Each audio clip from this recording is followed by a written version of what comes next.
They carried stockmen. They carried soldiers. They carried legends from Beersheba to the mountains of the high country. The thunder herd still rides.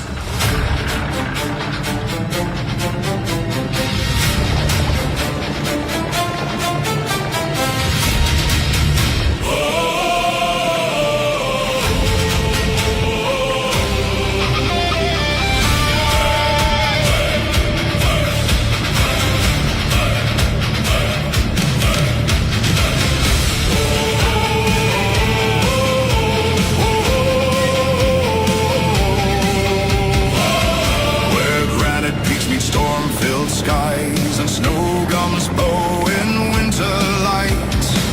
1,000 shadows cross the dawn, their wild hearts burning through the night.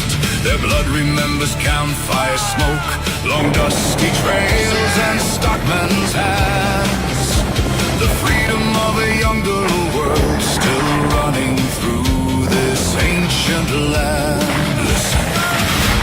The mountains know their language. Listen. The valleys speak their names. They are the thunder rolling beneath the southern sky. From Beersheba's fields of glory to the mountains standing high, no chains can hold them. No walls contain them. The spirit of the light horse rides. They are the thunder herd, and the mountains know their names.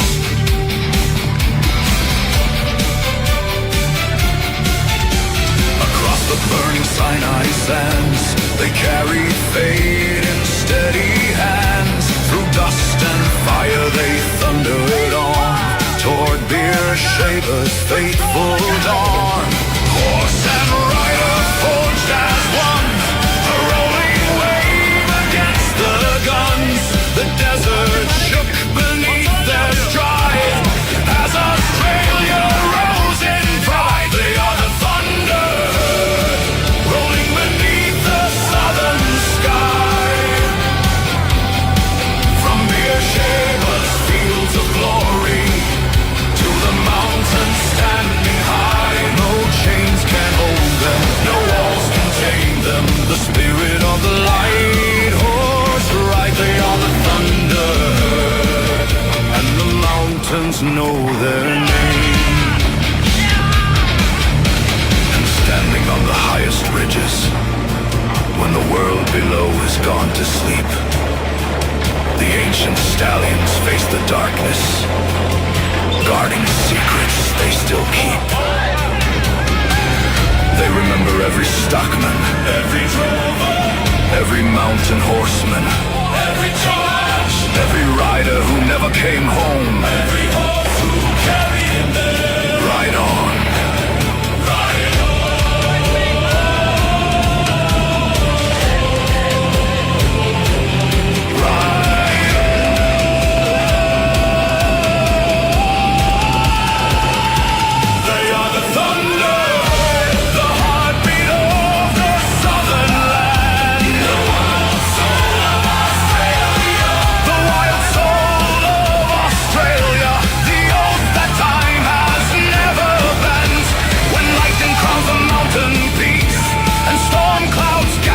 Dark and wide, the spirits of the old light horse still ride beside their stride. No king commands them, no empire owns them, for freedom runs within their blood, as surely as rivers shape the land. They are the thunder.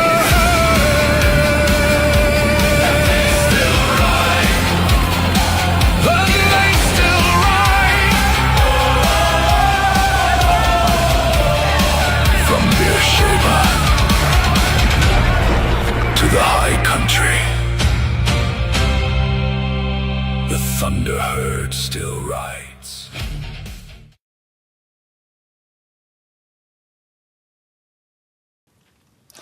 And a very good Monday morning.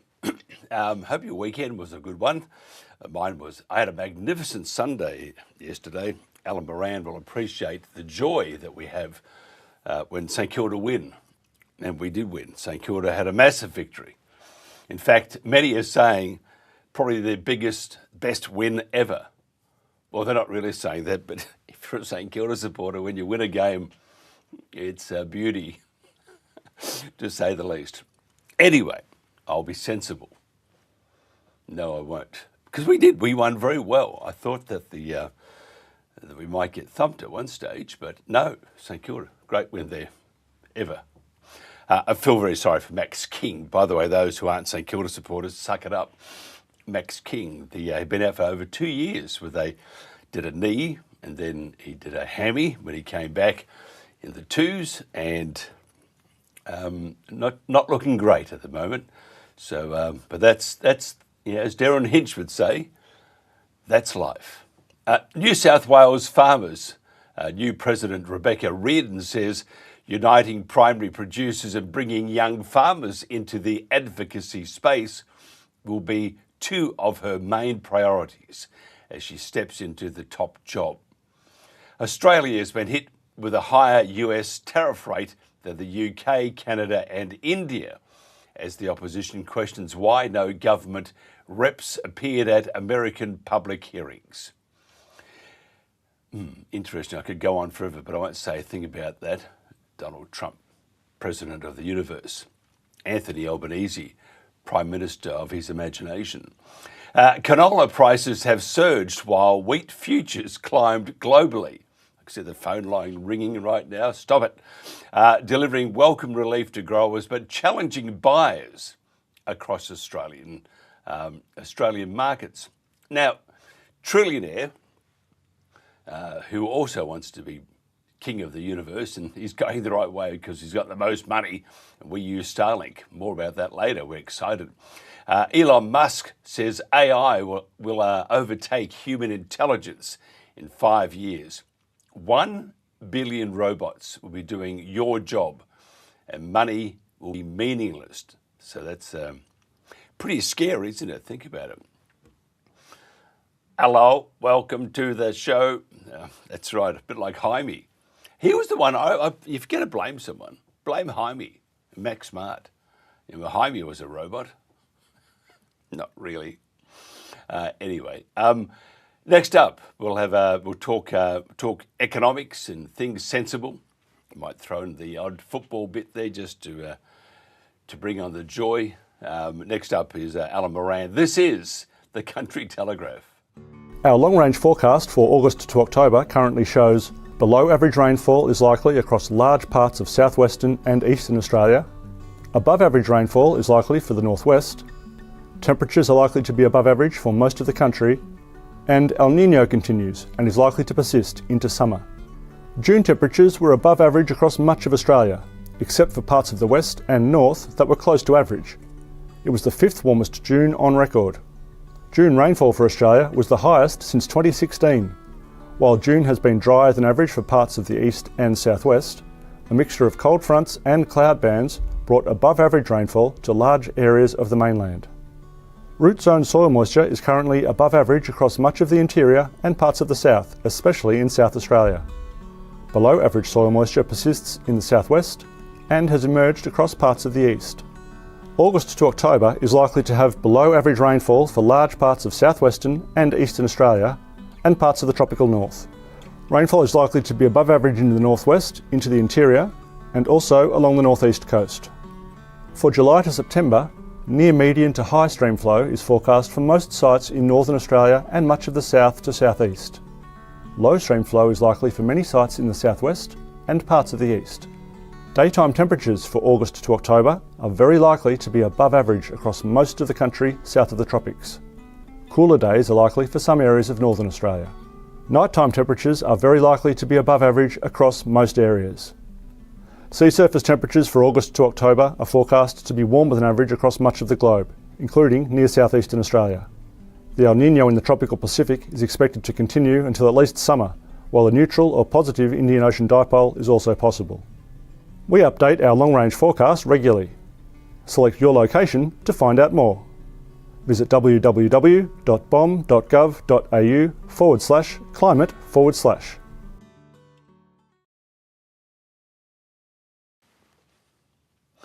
And there you are, the long-range weather forecast. Now, do not mention the word barbecue, wash. Oh my God, I mentioned barbecue. It's going to rain, you watch. The great floods will happen again, always happens. We moved to the Gold Coast because we thought, beautiful weather, sunshine. Melbourne was just very iffy, 10 seasons in one day. Let me tell you, Melbourne has had better summers than the Gold Coast. But it's not as cold here as Melbourne gets. So sort of the yin with the yang, isn't it? Instant Polls is our official sponsor. If you want to increase your bottom line, boost your communication with your frontline staff, and gather valuable data from your most important resource, that's your employees, visit Instantpolls.online to learn more. A great facility too. And good morning to Lawrence, who gets up, and also John, who are in Perth. Good morning. About time you got up, sleeping in. This week's poll on the Country Telegraph, and we're going to change our name too soon. We're going to have a more broader base. Our name will change in the next 2 weeks or thereabouts. And we'll also have an app and all sorts of bells and whistles. And perhaps it'll work too. Now, this week's poll on the Country Telegraph is, do you want the Brumby cull to stop immediately? I could do it 10 times. I'm not allowed. I can do it once.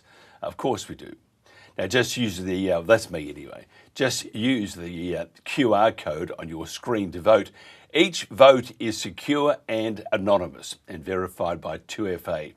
Now, we are changing things. This time you'll have a week to vote before the result is broadcast on the Country Telegraph after 8 a.m. next Monday or Tuesday. The link will also be published on our Facebook page after 6:30 a.m. Share the link and ask your family and friends to participate. It's just a fantastic facility. I think we're about the only ones in this country that has that. We're very, very fortunate. And thank you very much to Lawrence and the online team, Instantpolls.online team, and John. It's a wonderful facility, and we can certainly gauge the temperature on particular topics right around the country. This is the Country Telegraph. Give a hoot, don't pollute our great oceans. We must remove these garbage wind turbines that threaten our wildlife and fisheries.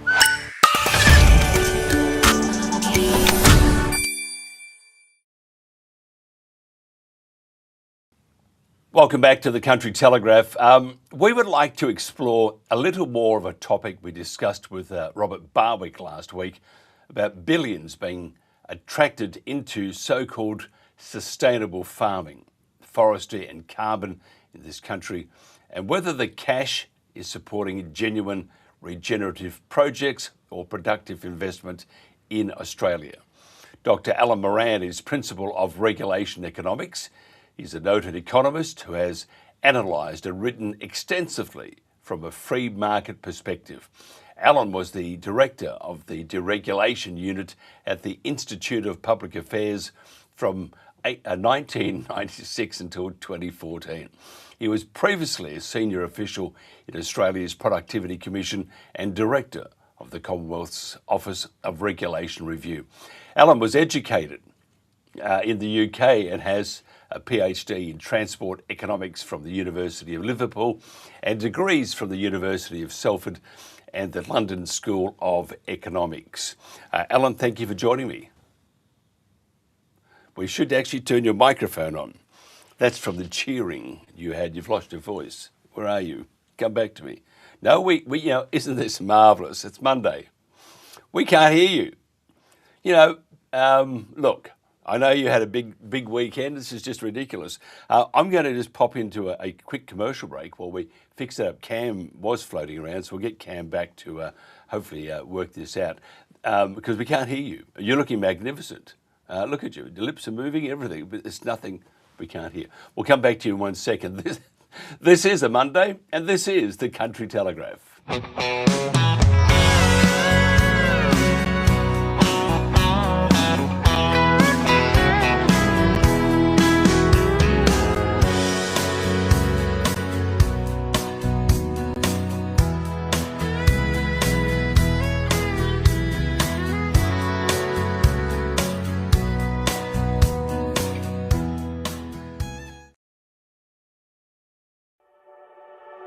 Kona Creek's 46,000 acres, but it's not about the scale, it's about the project you're working on that day. It's breaking the problem down into small bits, solving that problem, and then moving on to the next one. Yeah, and then also the patterns are all the same. It doesn't matter how big, small the place is. You're looking for the same patterns everywhere in Australia. Whether you're a high rainfall or a low rainfall, it's the same patterns, just a different landscape. We're Ra and Tina Briggs, Kona Creek, west of Springsure. We are fortunate that we've got these watersheds. It's important to have a whole of system approach to it because it all fits together, you know. And it's really important that you have a plan. So our plan was we started at the top, but everything that you do has a flow-on effect, and we are seeing that flow-on effect. We do want to restore the wetland that's in the bottom, and Ra's put in quite a few check banks. We've slowed that flow, the water backs up, there's been a level of deposition and biodiversity, growth, like the birds and the trees and the plants, and underneath the trees it's all beautiful and green and it's cooler. Yeah, that's right. And little projects like a food forestry type situation or a wetland, they don't take up much room. You know, we're talking tenths of a % of area, so why not? You know, why not do something that's a bit of fun and a learning experience as well? And I say the words give something back, but we're gaining much more than we're giving. So by doing this, that's our way to make sure that every acre does count. So when it comes to reading the landscape, for us, in the beginning, Ra had done heaps of research into ways of making the land better, and that's when he came across natural sequence farming. When we got back from Tarwin Park training, as we drove in, we were looking at the landscape with very different eyes from when we left, but still unsure of where to start, and that's when your analysis paralysis sets in, but that's not an excuse for not starting. It's very easy to get lost in the detail, especially when you fire up a machine and start pushing dirt. So having a clear objective, whether you get it flying around or walking around or what, you need that start, middle, finish. Make a decision and start. Everyone loves the environment. I mean, nobody wants to live in a eroded landscape, drought-ravaged hellhole. We all want nice things, you know, and this has become our major drought reduction strategy. So I feel like I've discovered my life's work, improving this place. And the results that we're seeing are amazing. And driving big yellow machines is fun too.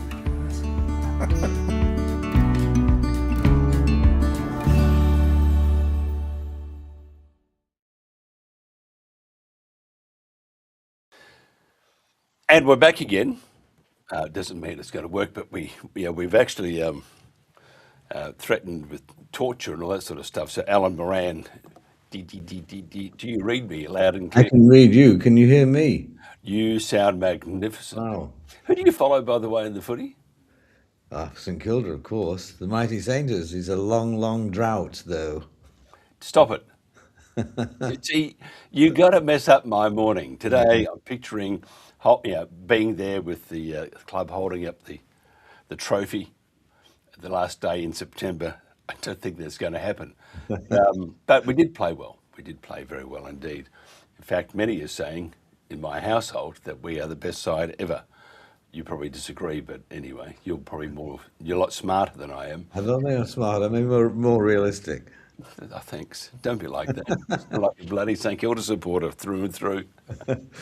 Sad all the time. First of all, what's your view, Alan? Are many of these investments, the CEFC projects and corporate, all that sort of stuff, are they in the long-term interest of Australia? No, they're certainly not. I mean, they wouldn't be CEFC investments if they were. In fact, if they were valid, then people would be doing them off their own bat. the only reason why they make any sense is because the CEFC gets because it's government owned, is able to borrow money cheaper than other people, but that doesn't mean that's not a long-term prospect. But then it invests in things which anyway are subsidised. For example, one of the scandalous things, I think, the largest dairy farm in Tasmania has been converted partly with CEFC money into plantations. Well, that might make sense. You can change the use of land, and you should from time to time. But the only reason why this has occurred in this case is because the plantations get a subsidy. So basically, we've taken productive land, highly productive land, out of commission, and we've actually just leaving it fallow, essentially. This is happening all over the place, and it's not a new phenomenon. We've seen this before. Something like 10 years ago, as a result of, actually, it was Howard government measures. As a result of those, the large swathes of New South Wales and Queensland were taken out of commission. They were prevented from clearing the land. The farmers were, as a result of the two state governments pressured by the Commonwealth government enacting planning legislation which prevented that. And that was actually in pursuit of what was called the Kyoto Agreement, which was to actually reduce the amount of carbon in Australia, carbon dioxide in Australia. And the best way to do it, in fact, the only way we've really done it so far in any big sense, is by stopping farming. Well, what a way to run a country. We basically cease operating commercially in order to pursue some sort of idiot idea about we've got to reduce our carbon dioxide emissions as though we're going to make any difference. Yeah, it's all based on a giant big fib. And it's interesting, the Tassie one, because the Clean Energy Finance Corporation, which is the federal government, stumped it up. They wouldn't have won the bid. And what they did, they ripped out 3 dairy farms and the cattle, replaced it with pine, and are going to replace it with pine and turbines, wind turbines.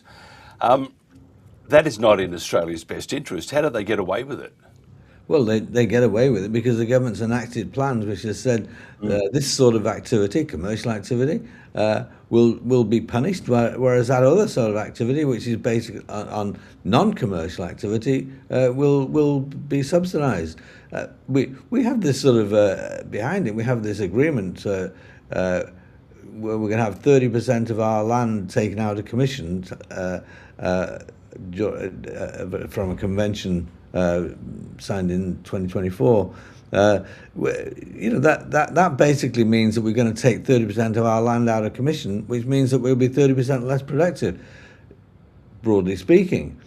But whenever we put these goals, it's not that they actually ever stay as a goal. They basically get advanced up. We've already got 40-something% of the ocean, of Australian ocean, which is denied to commercial fishermen, and they're looking to do a lot more than that. So there's no level at which they say, okay, enough is enough. They basically are seeking to actually displace commercial activities by non-commercial activities.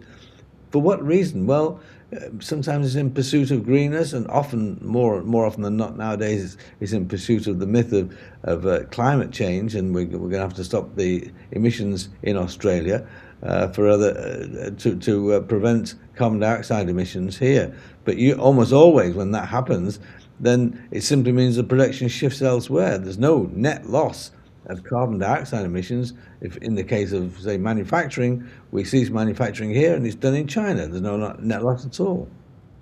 Yeah, it's really interesting. And a friend of mine who I've coffee with every now and then, very senior with the LNP, but still a good guy. He was saying that he's seen the documents from the ALP, and it wasn't yesterday's documents, it was within the last couple of years, and how they said that their preference is to import food rather than grow it. And if you look at which I find very concerning if it is true, And then you look at the excitement of buying back 30% of Australia's land, which would include farms, and obviously replacing it with bush, weeds and whatever, to take us back to the time before Captain Cook, and then even back to the dinosaur era, although many would argue that in Canberra they're enjoying that era already. But it's very interesting because if looking at that document, and just saying, okay, perhaps it's true, because it's a ridiculous document, then if it is true, but if it is true, and they're shutting down or going to buy 30% by 2030 of Australia's land mass, which will include massive amounts of farm. And if you look at Tasmania as the example, you're going to find that our food security is going to be threatened immeasurably, aren't we?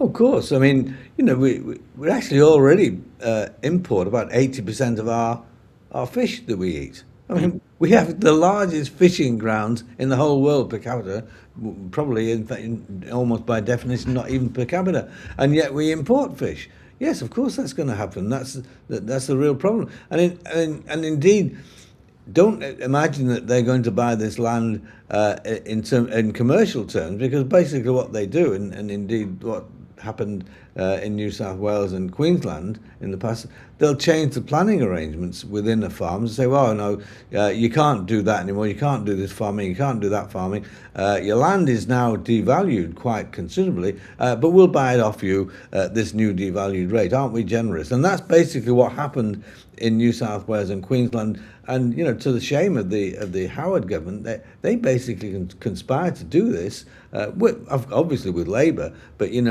we're now talking about the Uni Party, where we had Labour and the coalition combining to actually destroy value by forcing having planning permission to farm retracted, and then buying up the land at that now depressed price. So, and this is still going on. In fact, I think Angus Taylor's farm is subjected to some sorts of restraints in terms of he's required to do a lot more work in terms of reducing some sort of invasive species or whatever that it makes any sense to do. So, this goes right to the top of all farming activity, etc., where the government is actually imposing requirements on productive sector, which is reducing its productivity. And it's little surprise we see the latest 5 years we've seen our average productivity, which means our average wealth, has declined by 5%. I mean, this is almost unprecedented in our history. Yeah, it's really interesting. They've actually spent, I'm just looking at some figures here, they say they've spent just under $1 billion already. This is the CEFC. That's incredible money. And it's, I probably would dare say that it's most of it's used to undermine Australia. Absolutely.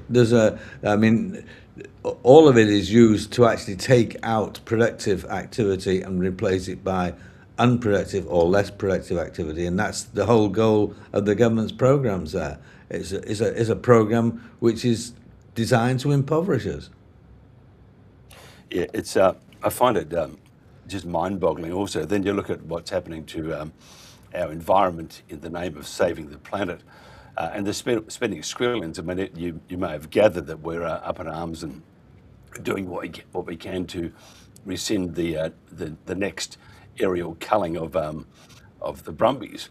And I've just seen some documents before I came to air, so more tomorrow. It's got nothing to do with the environment. It's got everything to do with what we think is the 30-30 thing from the United Nations, and it's got all that sort of stuff combined. Yet the propaganda from government, whether it's in Tassie or whether it's about the Brumbies or whether it's about other animals such as the donkeys in WA and stuff, it's not about the environment at all. It's just about an ideology. But then you have to argue within myself, which I do often, and I lose some of those arguments. But they're not, even the ideology is not really an ideology. It's based on greed.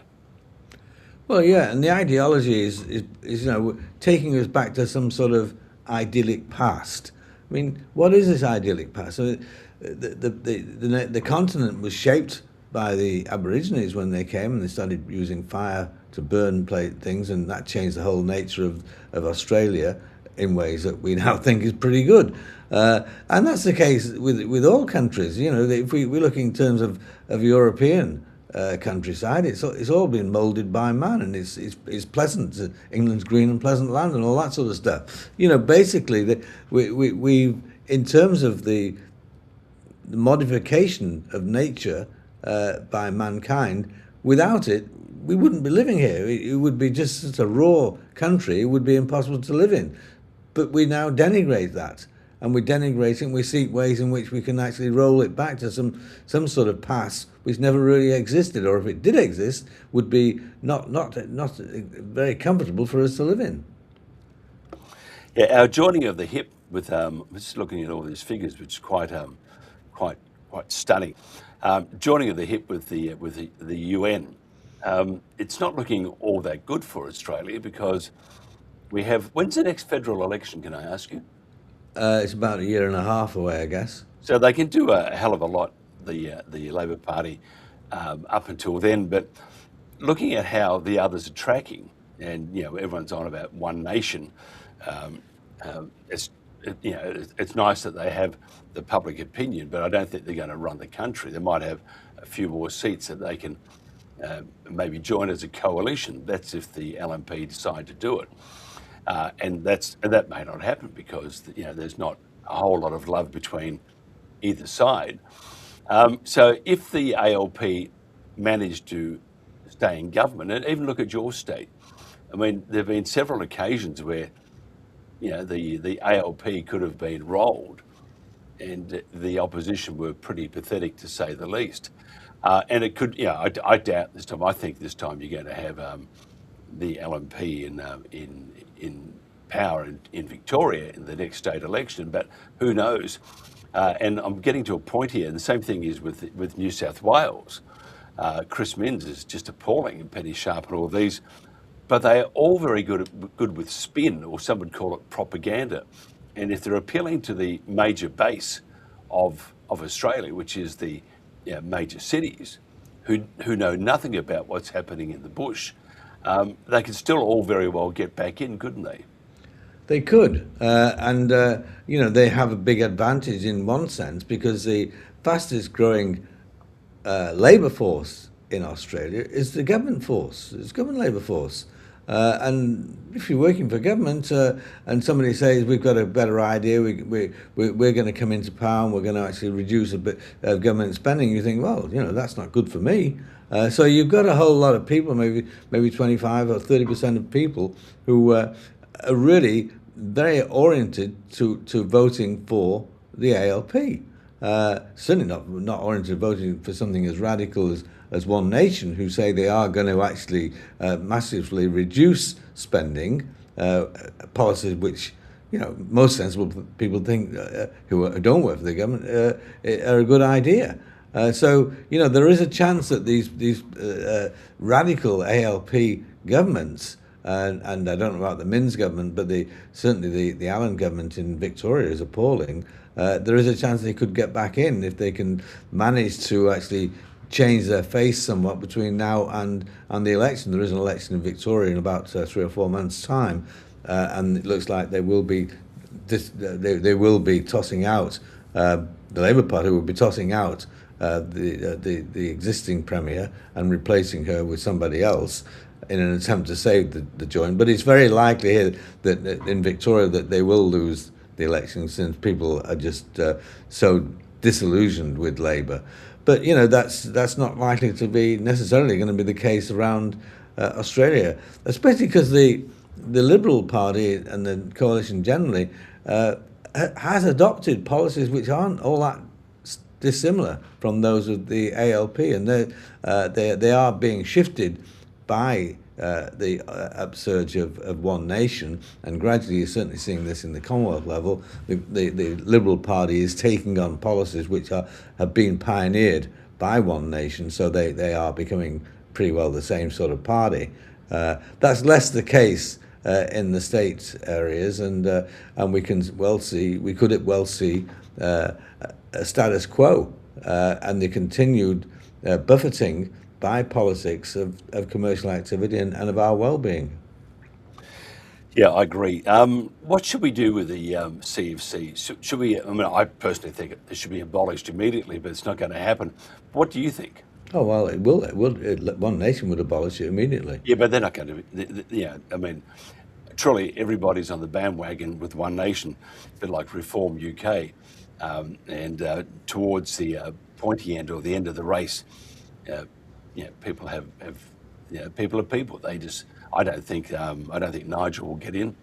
That's my opinion in the UK, and within Australia. I don't think Pauline Hanson will ever rule the country, run the country. She'll have a few more seats, probably, but you don't know how preferences go. There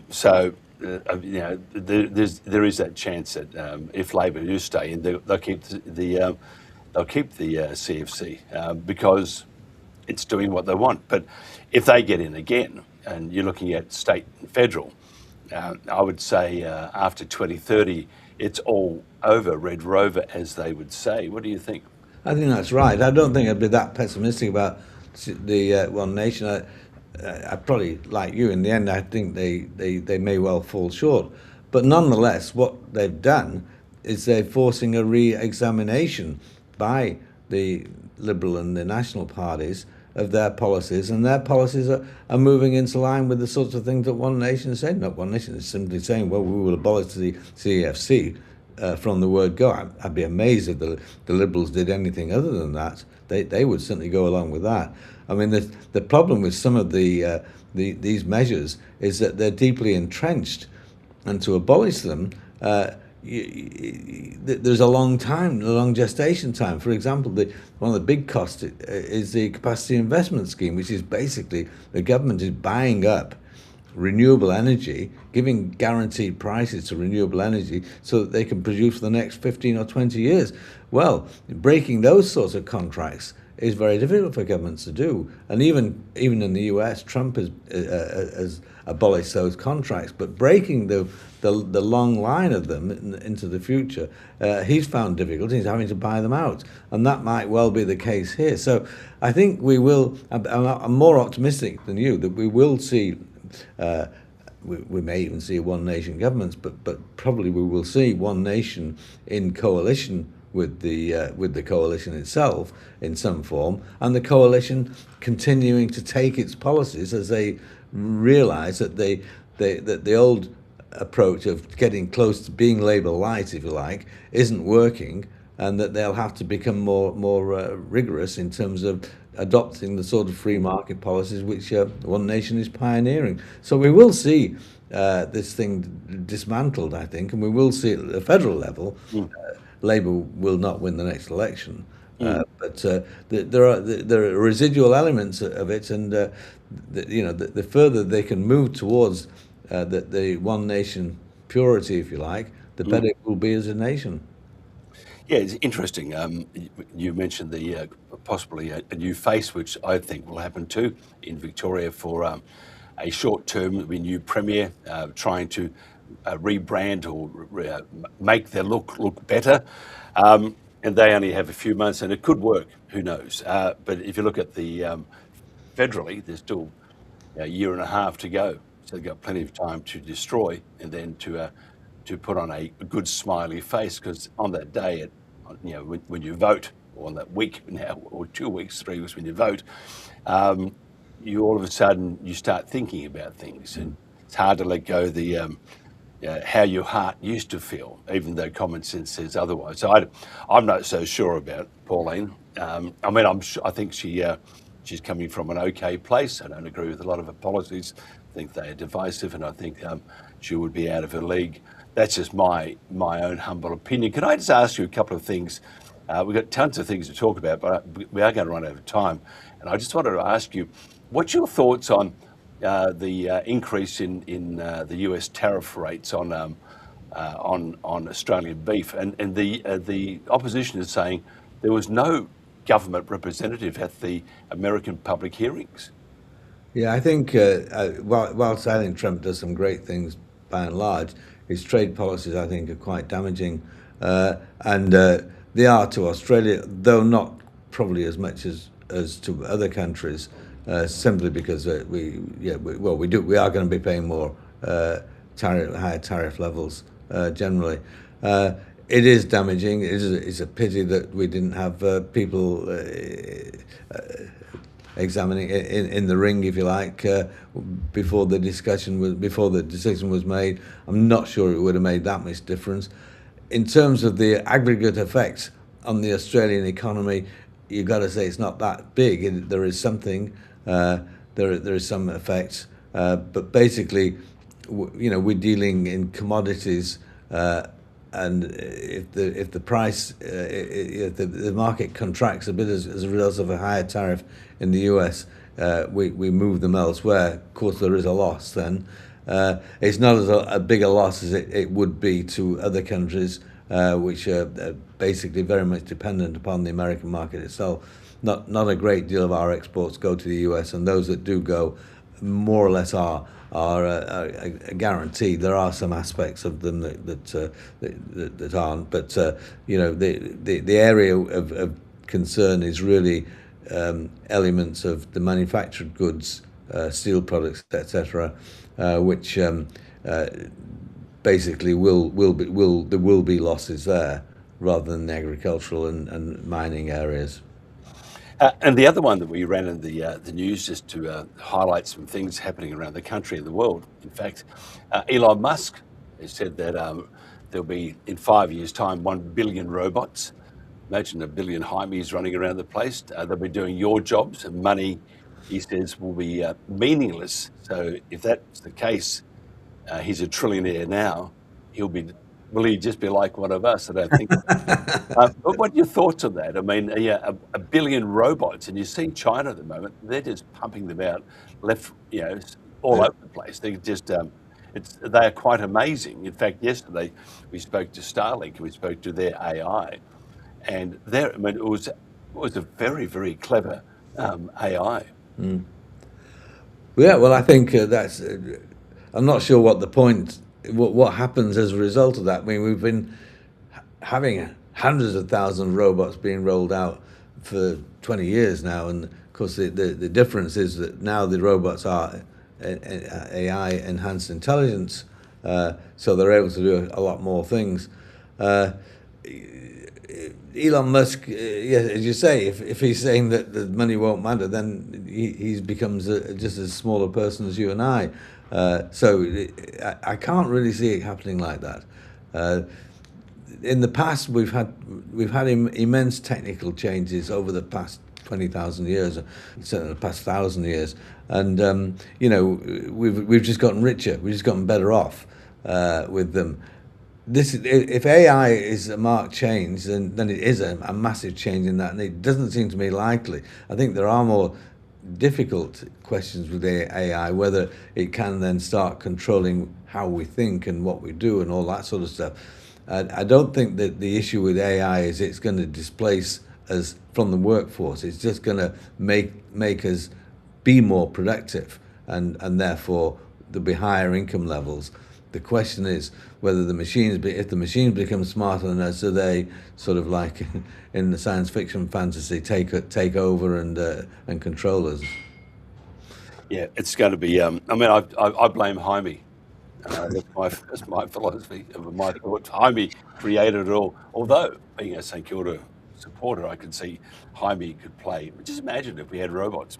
Oh, that would be something. Pretty ground. We'd still lose.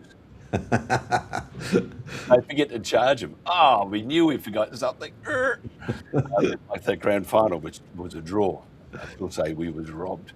Yeah. Alan Moran, Dr. Alan Moran, thank you so much. If somebody wants to find out more about what you do or who you are, that sort of stuff, how do they do that? Well, most of my stuff is on regulationeconomics.com, which is my website, and I write quite a lot in The Spectator and other learned journals. We'll have a chat one day about One Nation. I bet you a bottle of whiskey that they will not do that well in the next federal election. That's just, there you are.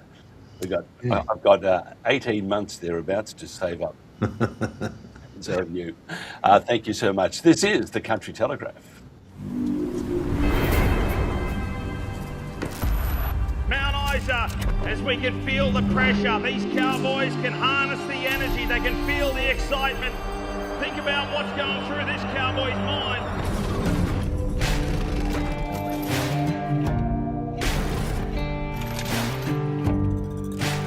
The gate opens and you see the bull coming out. Honestly, I just hear silence.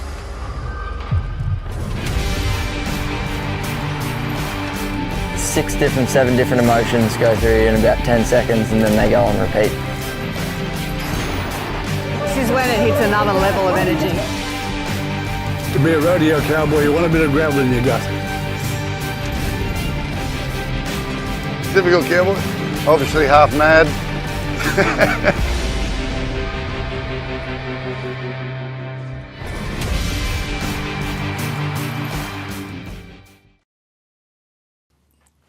I like a Cubra, nice equipment, as the nun said to the. Sorry, we mustn't go there at all. If you see on my, where is it? That side, there you are. See that thing there, that QR code? It's our poll. Now the question this week, and we'll release it next week, where I'll tell you why in a second. The question is, do you want the Brumby cull to stop immediately? Me, I want it to stop forever. And we have to do it because we don't treat relatives of our war heroes this way. We don't treat our fellow Aussies. And the Brumby is an iconic Australian. And we need to make sure that we stop it. It's cruel anyway. Knock, knock, who's there? RSPCA. RSPCA who? So we've got to stop this cull immediately. So it's on all this week, in fact. And the reason is, part of the reason, because we want more, a lot more time to think about voting. Some people like to have that, think, oh, maybe I will vote, maybe I won't vote. So it gives you a bit of time to think about it. You should, because it certainly gauges the temperature of the country. And as I said, the question is, do you want the Brumby cull to stop immediately? Just go to the QR code and it would tell you to do the rest. On Saturday, we're broadcasting live, probably at 9. We're sort of thinking at 9:30, but it's pushing it. So around about 9 on Saturday morning, we're doing it from Tumbarumba, which is at the foothills of the Snowy Mountains. Magnificent part of the world. We've got Cancoban and all those in that area, and then you get the Snowy, and it's just fantastic. We're broadcasting there because right across Australia, you can see on Facebook and other social means, you'll see that there are all these rallies, not protests. I mean, they are protests too, but rallies, throughout Australia in support of stopping the cull immediately. We must. So we're going to be talking to a bunch of people who are at this rally in Tumbarumba. We'll also cross, we hope, to all the other rallies around Australia, or as many as possible, to gauge the temperature there, whether it's Queanbeyan or Ballina, Melbourne or Brizzy or whatever. We will hopefully do that, and it'll be interesting because we're using Starlink. We went and grabbed one ourselves, and after I almost melted down because it didn't make any sense. Anyway, the wife and Jen popped in, got a female, power here, and told me to sit down, relax, have a coffee, and they fixed it. And then I came back in and did the important stuff. Not really. So more on that as we go along the week. So next Thursday, Friday will be just replays, because on the road again in the little red beast, that small Mazda we have, so that would take us there. But it is for a great cause, and I think we do need to do a lot more. If we can, we're going to do a lot more. We have to, because we cannot allow this to happen anymore. The claptrap, and we'll go into more on that tomorrow from the ISC, the Invasive Species Council. Lord help us all. And these people should go back to gluing themselves to roads And then when they glue themselves to roads, around Sydney Harbour and whatever, what you do is you seal the road again. And then you'll have no more of this claptrap. Imagine an organisation, 130 members, that has enormous power with the ALP throughout Australia. Got to stop it. Got to stop it right now, because it is absolutely pathetic. And we're talking about One Nation. I think this guy could be Prime Minister. G'day, Joe Marino here from Farmer Pride. I'm just having a little chuckle to myself. There's nothing more I love to see than the teal and green voting left protesting about progress and development in their electorates. But when farming and regional community people protest about the teal's utopian renewable energy dreams being built in our communities, we're labelled anti-progress, backward and deniers. Surely it's anti-progress to not want affordable housing being built here in Paddington. Seems with the teals it's always, I'm sure all the developer wants to do is build jobs and affordable housing for those people who bring you Uber Eats and clean your toilets here in the teal electorates. Surely we all need to share the burden of affordable housing and renewable energy projects and not just send them all over, to where that sun's going down over there. Preserving Paddington. Yeah, well, we like to preserve our regional areas as well.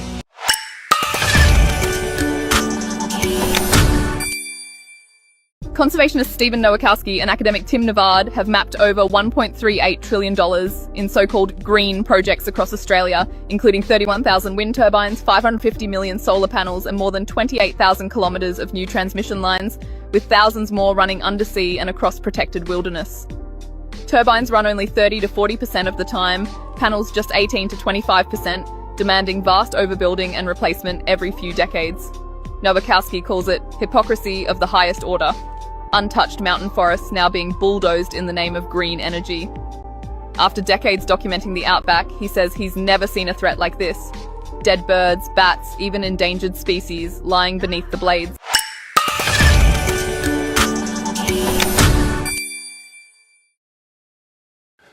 And back again, Joe Marino was the full Prime Minister. I think he's actually very good. He didn't say a rude word in that one. That was fantastic. Thank you, Joe. Just imagine, you look up, there's this great lump of concrete holding back all this water. It's a thing that the ALP Greens and those idiots want to get rid of. They're called a dam. Just imagine this big dam. It creates all sorts of advantages downstream.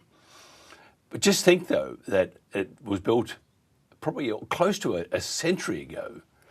And just think if the concrete they use, which I would imagine 100 years is a good time, just think if the concrete starts to rot inside. So you have to, replace the dam. And just think if this dam was in, say, Yass, was in New South Wales, where the Minns government was in control. Just think, it's terrible. This is this dam that is starting to fall apart. Burrinjuck Dam is 98 years old. It was completed in 1928, and the concrete is deteriorating from the inside out through a process called alkali silica reaction, which is an irreversible chemical expansion that causes cracking and weakens the structure over time. In 1937, engineers discovered structural weaknesses so serious they drew up evacuation plans for 20,000 people living downstream, and the dam has only aged since then. Right now, Burrinjuck holds 1,026 gigalitres, but the catchment it sits on covers nearly 13,000 square kilometres and routinely delivers far more water than the dam can store. In October 2022 alone, around 1,200 gigalitres flowed into Burrinjuck in a single month, more than its entire capacity. And the excess had nowhere to go but downstream into communities that ended up flooded. That year was Australia's costliest natural disaster on record, with $5.56 billion in insured losses and 10 million tonnes of grain destroyed. The proposal is to rebuild Burrinjuck with a new wall that takes capacity from 1,026 gigalitres to 4,000 gigalitres, which is an additional 3,000 gigalitres of storage. To put that in perspective, the federal government has spent $7.2 billion recovering approximately 2,100 gigalitres through buybacks under the Basin Plan, and buying 3,000 gigalitres on the open market at current prices would cost anywhere from $27 billion to $60 billion. Building the storage costs between $4 and $6 billion. On top of that, a rebuilt Burrinjuck could generate 100 to 200 megawatts of hydroelectric power, bringing in $40 to $60 million a year in energy revenue. It could dedicate over 650 gigalitres to environmental flows without competing with irrigators. And it would act as a flood buffer that protects downstream communities the way Dartmouth Dam does on the Murray, where 70% of flood events have been completely absorbed since it was commissioned. The Murray-Darling Basin produces $30 billion in agricultural output every year and supplies over a third of this country's food. Rebuilding Burrinjuck secures that food production, protects communities from floods, generates clean energy, delivers environmental water, and replaces a dam that is approaching the end of its structural life. Every year we delay this decision, the dam gets older and the cost of inaction gets higher. Incredible. Look, there's a wall of water. It's coming towards me. So next time you're out on your tractor, Massey Ferguson, I hope, I want you to have a boat behind you because you might need it. It's very scary. You might understand that we are up in arms about what's happening to the iconic Brumby, an Australian by all stretches of the imagination, and there are many out there that don't give a rat's. So we have to make sure we can make them understand that this cruel cull is happening, that they're killing magnificent horses for the very wrong reasons. Actually, there is no right reason to kill an animal these days. We've gone past what we used to do from the caves. You know, used to bash a neighbour on the head and eat him. I like Grandma. We're playing some fantastic music. This is Billy D. I think she is an amazing person, and her voice is equally as amazing.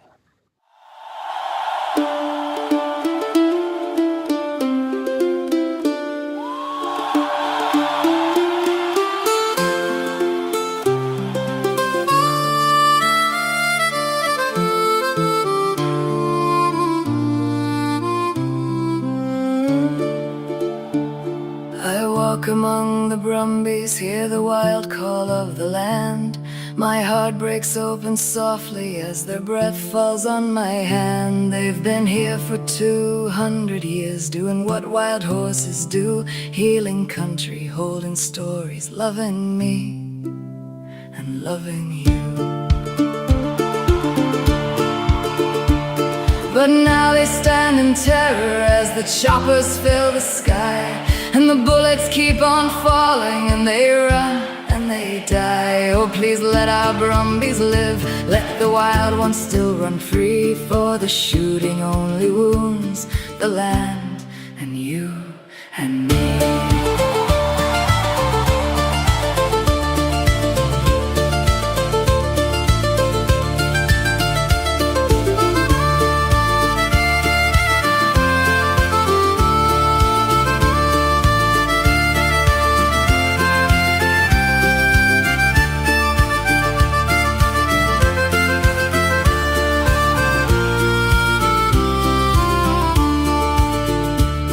The hills are quiet, empty, there's a trembling in the ground. You know this kind of sorrow doesn't fade, it lingers round. The blood sinks deep in silence, leaves a stain we cannot see, but the earth, she holds the memory of what was and what will be. There was a stallion strong and watchful, with a mane like wind and flame, and his mare so soft and gentle, each one knowing her own name. Such a family in the wild, such a life they wove each day. Tell me why we choose destruction when there is another way. Oh, please stop the shooting now, there are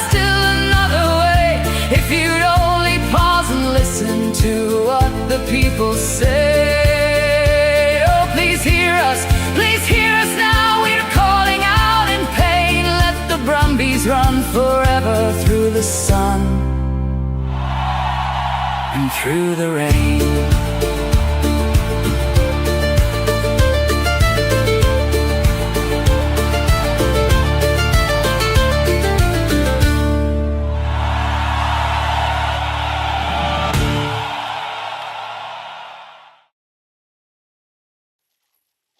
Yeah, Save Our Brumbies, Billy D there. I just love that track. Love the Irish influence there. And for a great cause too. More about that later too. We must get Billy on again. Okay, some of the, as I lose my voice, always happens when I'm about to talk. New South Wales Farmers' new president, Rebecca Reardon, says uniting primary producers and bringing young farmers into the advocacy space will be two of her main priorities as she steps into the top job. Australia has been hit with a higher US tariff rate than the UK, Canada and India, as the opposition questions why no government representative appeared at the American public hearings. Canola prices have surged while wheat futures climbed globally, delivering welcome relief to growers but challenging buyers across Australian markets. And trillionaire Elon Musk says AI will overtake human intelligence in 5 years. 1 billion robots will be doing your jobs and money will be meaningless, which means that he won't be a billionaire. He'll just be like you and I. So I don't know if that will happen, but the robots and AI, which are building all these AI centres all over the place, they are going to be they're going to be a concern. Just one sidebar question here.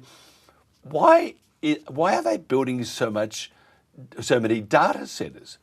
And where do they get the energy from to power these things? And what about the water? I thought we had, we needed to increase our green energy in Australia to protect our energy supply.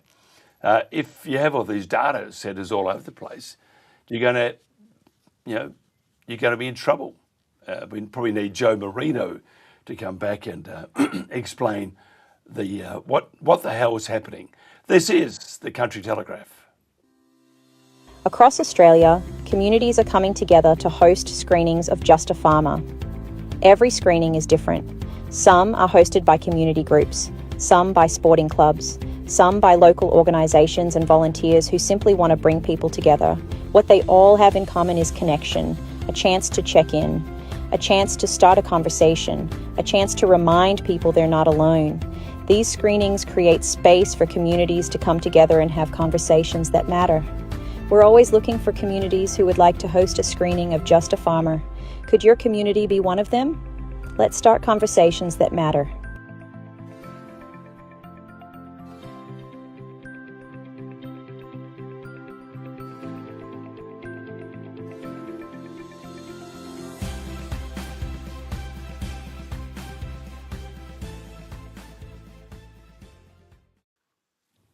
And welcome back to a Country Telegraph.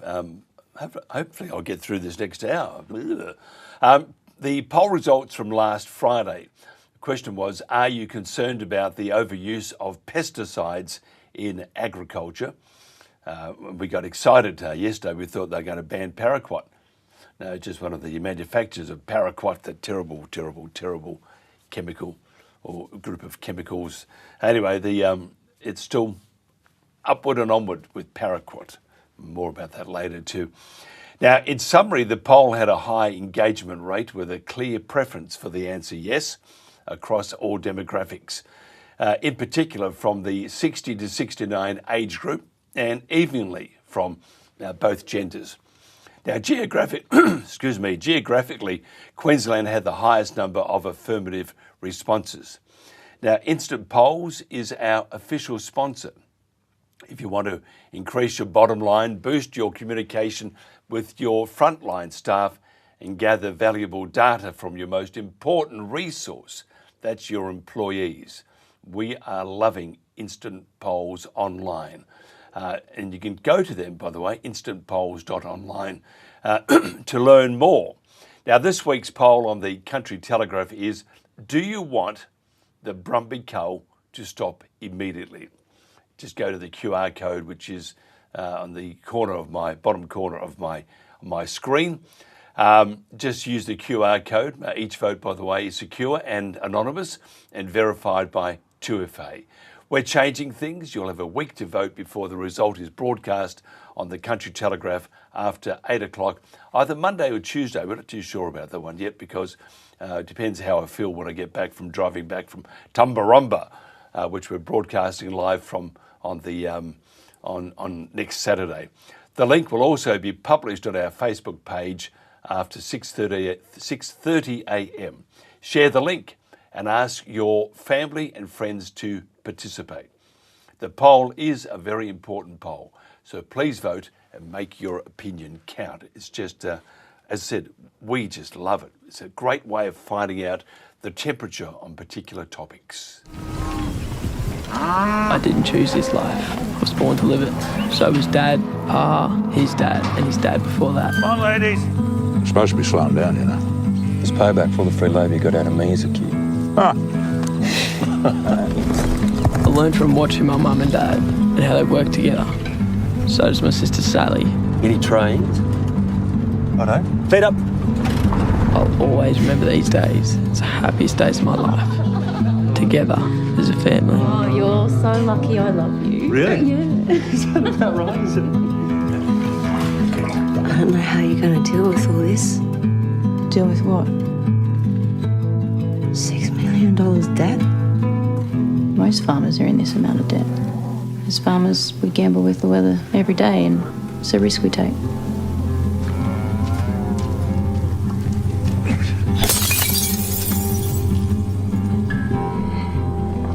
You have no idea what I'm going through. Maybe you should talk to someone. Oh my God, no, I'm fine. No, you're not, Alison. You and your dad's coward. Play a game of footy, all right? Where's heaven? What? Where's heaven? The sky, I think. Can we go there?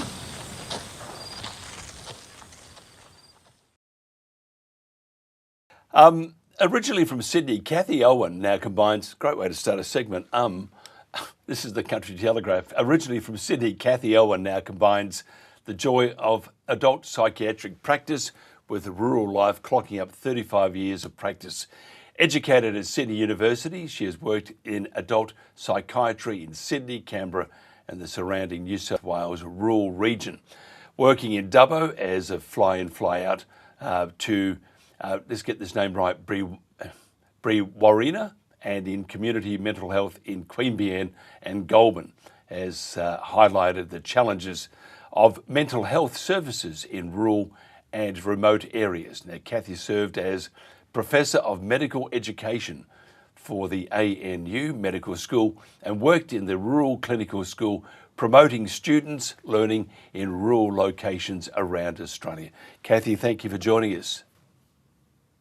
So lovely to be with you, Mark. It's a real pleasure. Where are you today? You in Canberra, Queanbeyan, Goulburn? Where are you? I'm like you. I'm portable, and a bit of a digital nomad. Today I'm on the northern outskirts of Brisbane, taking in the seaside. Isn't that magnificent? Actually, I see Goulburn. We always stop there when we go to anywhere that's longer than 12 hours driving. So Goulburn's an amazing part of the world. I mean, in fact, that area is just a gorgeous part of the world, isn't it? Goulburn's a fantastic inland city, one of the first inland cities in settled Australia. Mm-hmm. And you, like many people, probably stop at the Big Merino, a true site in the main street just off the highway. We do, and we fill up there. There's the Mercure, there's a plug for them right behind it. We stay there. We've got soft, bouncy beds, so you can just fall asleep quickly. But it's an amazing part of the world. Not the big Merino is pretty cute too, but I think Goulburn and that part of the world. Can you just tell me about your podcast, Barking Mad, and some of the insights available on there? Barking Mad, in many ways, is a good example of the opportunity to spread the word about a positive word about mental health and mental health services in a very low-key, somewhat irreverent, curious, interesting way. It started from the experience as a psychiatrist. You go to a cocktail party, and what do people say? What do you do? And when you tell them that you're a psychiatrist, almost the next words out of their mouth is some curly question that they've wanted the answer to for some time. Often something like, so can you read minds? Is mental health real? Do medications really work? Is it all snake oil? So the podcast started trying to address some of these really common myths and misconceptions. And Peter Dowling and I have a lot of fun co-hosting the work together. And there's a whole bunch of super interesting topics that viewers may well just dip into and find some pearls that helps them on their own mental health journey. In the bush, because I'm from the bush originally, I left as soon as I could. I needed to enjoy some mod cons because where we lived, we didn't have that many. But my dad always, he would always say, if you're going through a tough time, whatever, just suck it up. Just, and you might have some issues that are floating around between the ears. Just, be a man up. That actually is very damaging, isn't it, to mental health, to say, I've got to man up, I can't talk to anyone. And I would imagine if you look at the rate of suicides in the rural sector, a lot of those suicides could be attributed to, got to man up, don't be a wimp, which is probably the worst advice you can give someone. Mike, it is both a strength and a challenge, I think, of rural life. I've spent the last 20 odd years also living rurally, and I see it around me. What are some of the joys of living rurally? That we are a resilient, somewhat stoical bunch. That we make the best of what we've got. We make do and mend. They're all super qualities. But as you rightly say, the next step of that is, just toughen up, have a spoon of cement with it, toughen up, princess. And that can really be a way of reaching out and actually thinking, I need some support. And that's one of the challenges of delivering mental health services in the bush, of getting past that rugged image, I suppose, of particularly Australian rural men, but I think women as well, who think they just need to actually get on with it. Yeah, I have a brother that lives in a part of Victoria, and he has some. I'm not going to say what they are, but has some issues, medical issues, as with his body. He's not as young as he used to be, whereas I am. But it's interesting that for him to see a specialist in the bush, it can take some time, and the waiting time. And if you need to see a specialist, you really haven't got that luxury of that waiting time, which they say, well, you have to wait. Specialists will be on the next plane because we haven't got enough here at the moment in our community. Do we have enough? I mean, I could probably say no, but do you think?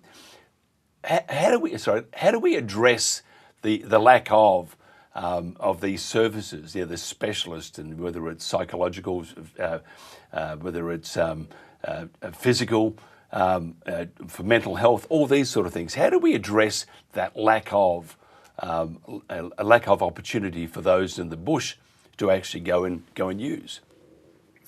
It's a terrific question. Look, 28% of Australians live in rural and remote locations, and 28% of health services are not there, particularly medical practitioners. They're clinging to the seaboard for grim death and think going to work rurally is going to be the end of their career. There's a bunch of things that are happening to try and address it.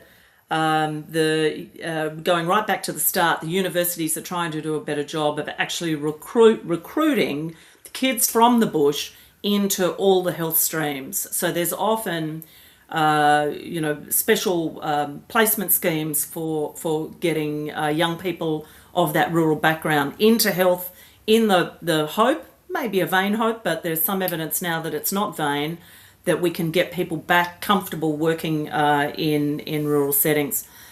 The next step is being creative about service delivery, and I suppose my own career reflects quite a bit about that. I'm old enough to go back to ISDN, STD calling lines to set up the first version of what then was a true telehealth. It was down the telephone line. There was nothing digital about it. And we combined telehealth consulting outreach with occasional in-person contact. So you had that kind of magic mix of actually being able to see the practitioner in the real, so to speak, that you were consulting, but most of the time catching up with on screen. Now that, of course, post-COVID has become more and more of an art form, with virtual health services now being more readily available. And to some extent, they are a fantastic resource. Do they really replace being in the same room? Probably not, particularly some elements of physical medicine, they don't. You can't kind of lay the hands on through the screen. And more recent research has shown that farmers in particular are not thrilled about digital delivery. They would like on-farm access, they'd like in-local town access. We talk about embedded programs where mental health lends itself well to this, where you run a mental health awareness stand at the local field day. You run it at the sports carnival, at the footy match, at the men's shed. So places where people are going to be, where there is no stigma to be there, where it's okay to walk by and ask a few questions or pick up a brochure or get some resources. Those kind of tangible things are proving to be very successful in rural and remote communities. You're familiar with the stress on the land now, and it seems to be ramping up because of government ideology, whether you agree with it or not. That's what's happening. The intrusion into their space with transmission lines or wind farms or solar or whatever is quite severe, to say the least. And then you have all sorts of other things. For example, we often get comment, lack of good internet, which then stresses the farmer out. To make matters worse, most of them have a gun, which is what they need. Yes.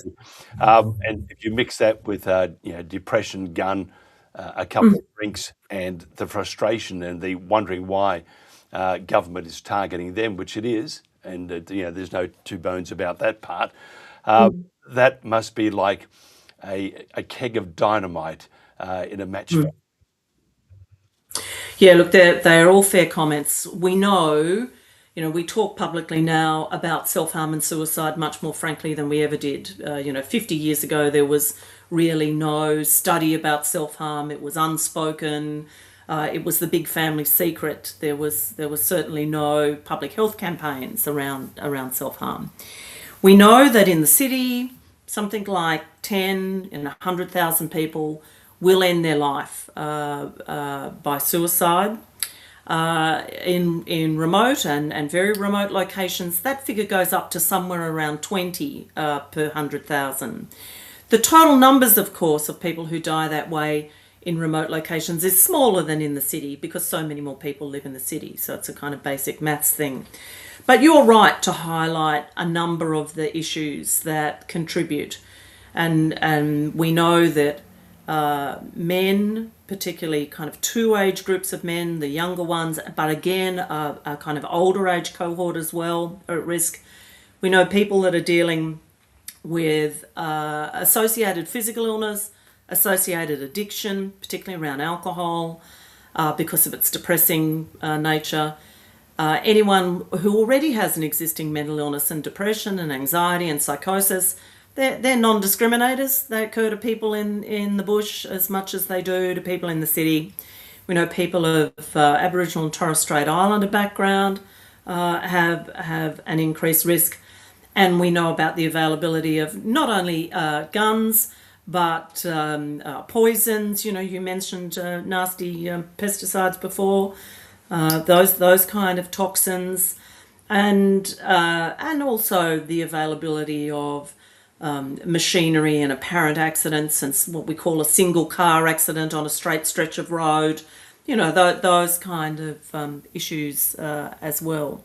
And while those rates over about the last 30 years have been reasonably steady, like we hear sometimes in the media of this kind of epidemic of suicide, the rates are actually quite steady. I think we're just knowing a lot more about it, and so communities are more aware and wanting to know what can be done to be of help. And that's probably part of the problem with what we have these days, whereas we wouldn't hear about half the things that are happening around the world. With the internet, you hear about it immediately after it's happened. So that's the bad. I would think sometimes the bad part of technology, because whereas go back 20 or 30 years ago, you were protected from a lot of those excursions into a disaster or whatever.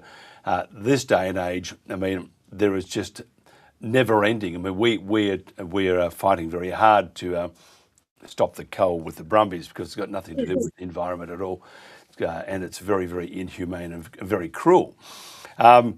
We see and I have to say myself, I get very emotional when I think about what's happening to the Brumbies, because it is a very cruel, and the terror. I mean, these animals are intelligent. We put them there. They served with us in the First World War and all the other wars. They've been there for 200 years, and all of a sudden they're demonised, and all the propaganda that comes with it. But the people that are on the ground there, the amount of stress and you see it in their eyes, who've done nothing but ride with the Brumbies and look after the Kosciuszko National Park. You can see in their eyes that the despair, wondering what can we do against government, or how do we stop this, because they know themselves it's not the right thing to do. That despair, it becomes a challenge to manage it, doesn't it? I think the Brumbies are an excellent example of a significant stressor for a community. I agree with you. I think some of the footage you've shown this morning is hugely moving, and it is hard not to be saddened by that process. But it's a good example of a very emotive issue in a community. These kind of things sometimes have potential to fracture a community, some pro, some anti, and some of the nastiness that can go on around that, isolating people further. We know that trauma is a significant precursor to later mental illness, so the impact of sustained trauma. We know some of these stresses can lead to episodes of depression.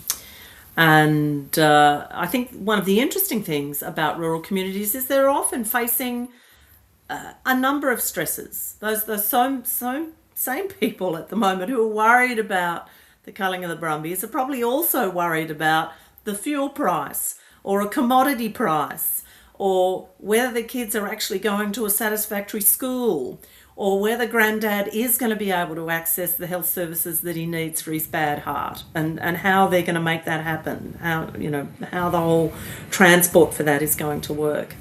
And it's that multiplicity of events that I think really kind of in many ways,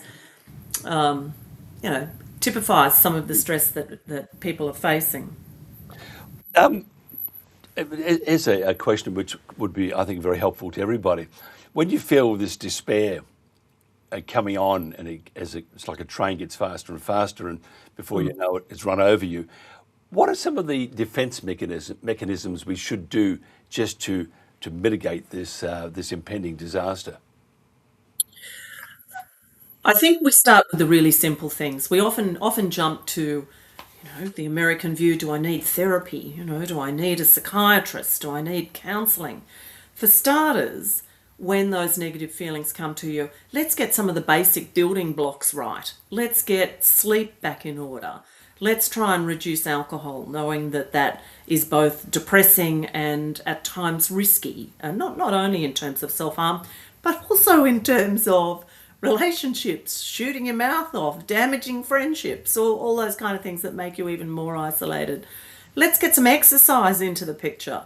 Let's get some decent food going and focusing on real food. Very importantly, let's stay socially connected. So stay going along to Lions or the Men's Club or the CWA, all these great agencies that are, have got centuries of supporting people through hard times. That's, that's one of their key things. And then beyond that, start looking smartly at the resources that are available. People like the Country Telegraph doing this segment today is a health service. It's a positive outreach of talking up the wisdom of seeking help, of not feeling ashamed or embarrassed about seeing it as a normal kind of health experience. Start with your family doctor. Start with some of the online resources if that is the kind of thing that suits you. There's a fantastic online health program called Mood Gym, very well researched, very well established out of the Australian National University, that provides great services.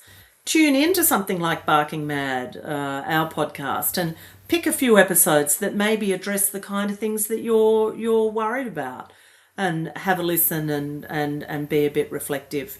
Along to the family doctor is a great start. GPs are really much more upskilled in mental health practice than they've ever been, and will be in touch with the kind of mental health resources that are available in your area, be it in the real or be it virtual.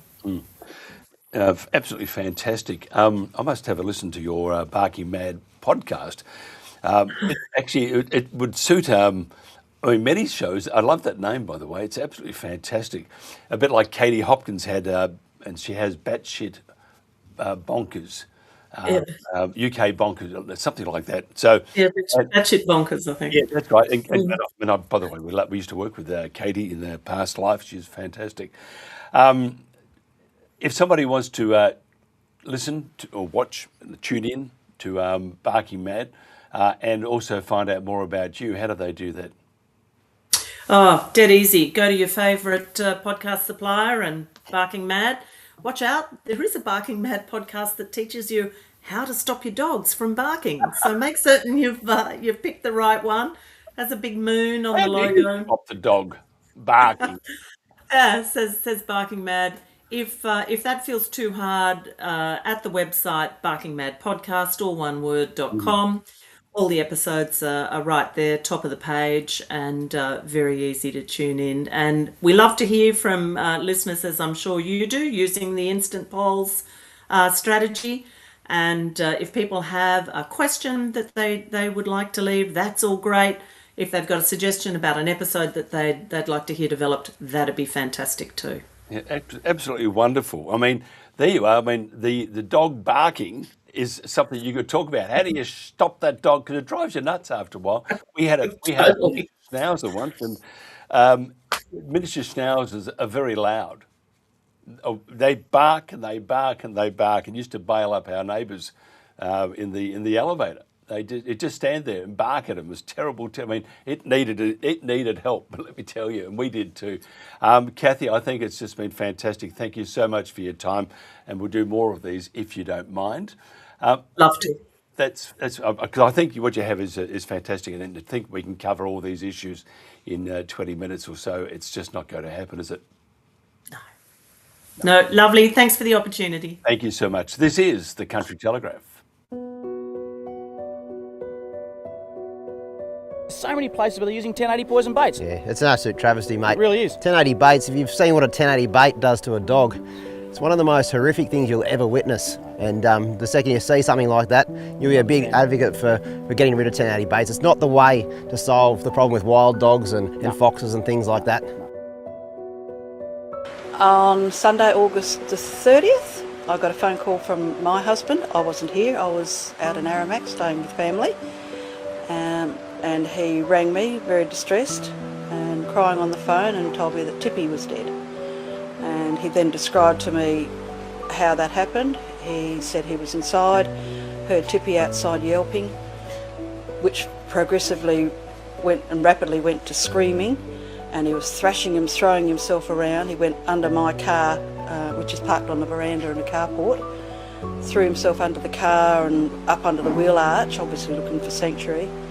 Greg tried to grab him and got hold of his leg, and as he did that, he just dropped dead. So he rang me and told me about this, so I was obviously quite distraught as well. And then he had to go into town, into Bundaberg, to pick up for a pre-arranged appointment. And when he came home a couple of hours later, Faye, our Maremma dog, was also dead.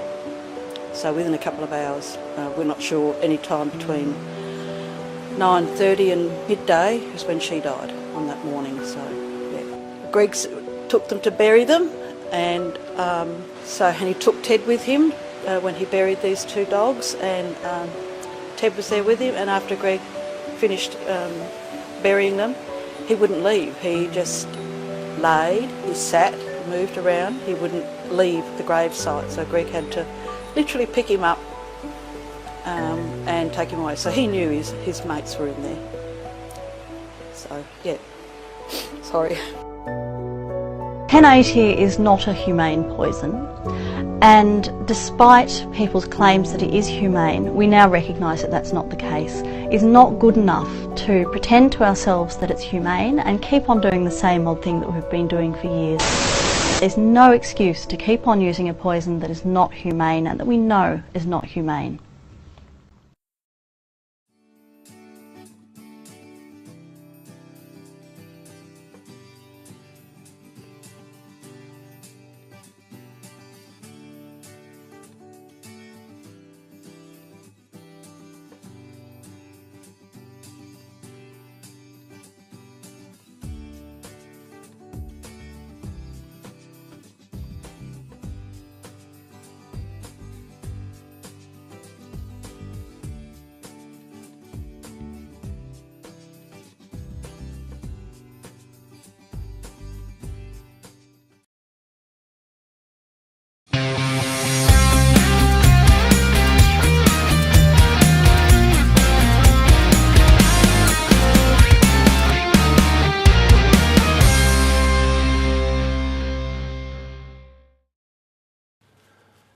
Welcome back to the Country Telegraph. We are going to change our name soon. We're going to just call it something else. We're just going through. It's like, I like that one. No, I like that one. We can't use that one, so I don't like that one. So they're the things, and we're having these discussions within ourselves, which is maybe we should give Kathy a call. I could do with some help. Dr. Arian Wallach is a wildlife conservationist who focuses on vilified wildlife. She is an Australian ecologist, Churchill Fellow and founder of the Dingo for Biodiversity Project, a science and conservation initiative that is working to promote coexistence with dingoes and other persecuted wildlife. Arian, thank you for joining us. Thank you for having me. You're just a little far from your microphone because your sound is, because you. So if you just come a bit closer, we'll do that on camera. It always looks good. You're doing amazing work. What's the problem with Australia at the moment with wanting to? I mean, we often say, Jen and I talk about the killing season. It's just not stopping. Well, Australia has developed a kind of modus operandi, a way of doing things. That perhaps has to do with the fact that this is an island continent.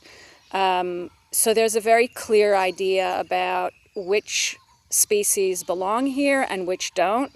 And the ones that don't are regarded in a similar way to, let's say, pollution, like plastic pollution.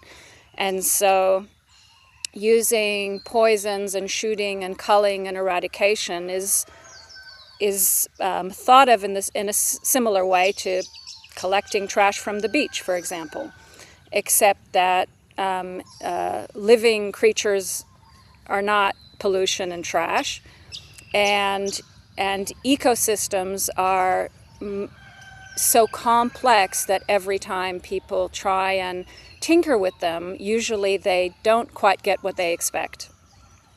Yeah, it must drive you nuts when you look at some of the things that are happening. It drives me nuts.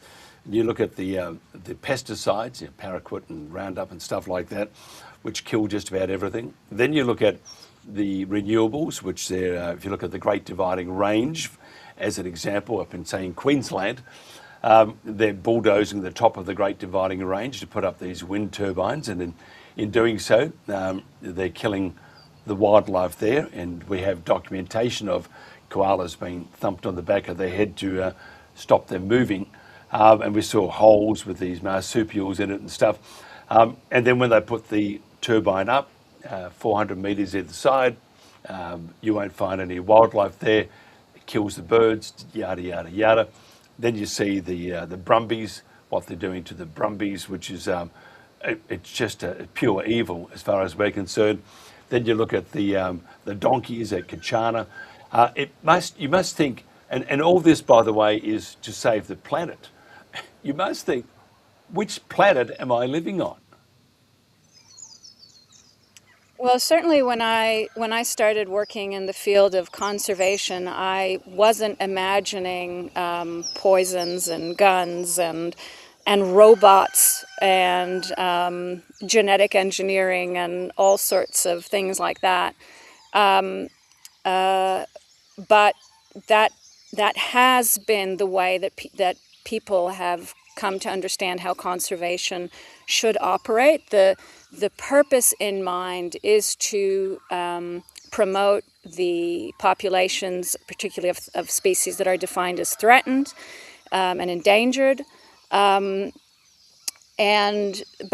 what has actually occurred over the years is that the action of killing animals such as brumbies and cats and foxes and so on has in itself become, it's been understood as something that most definitely is helping threatened species, but the evidence isn't actually there that it does anything of the sort. In fact, it can often have the opposite effect, and so it's become more of a body bag count. So the more animals are killed that are not native, there's an assumption that there's an equivalent increase in animals that people do want.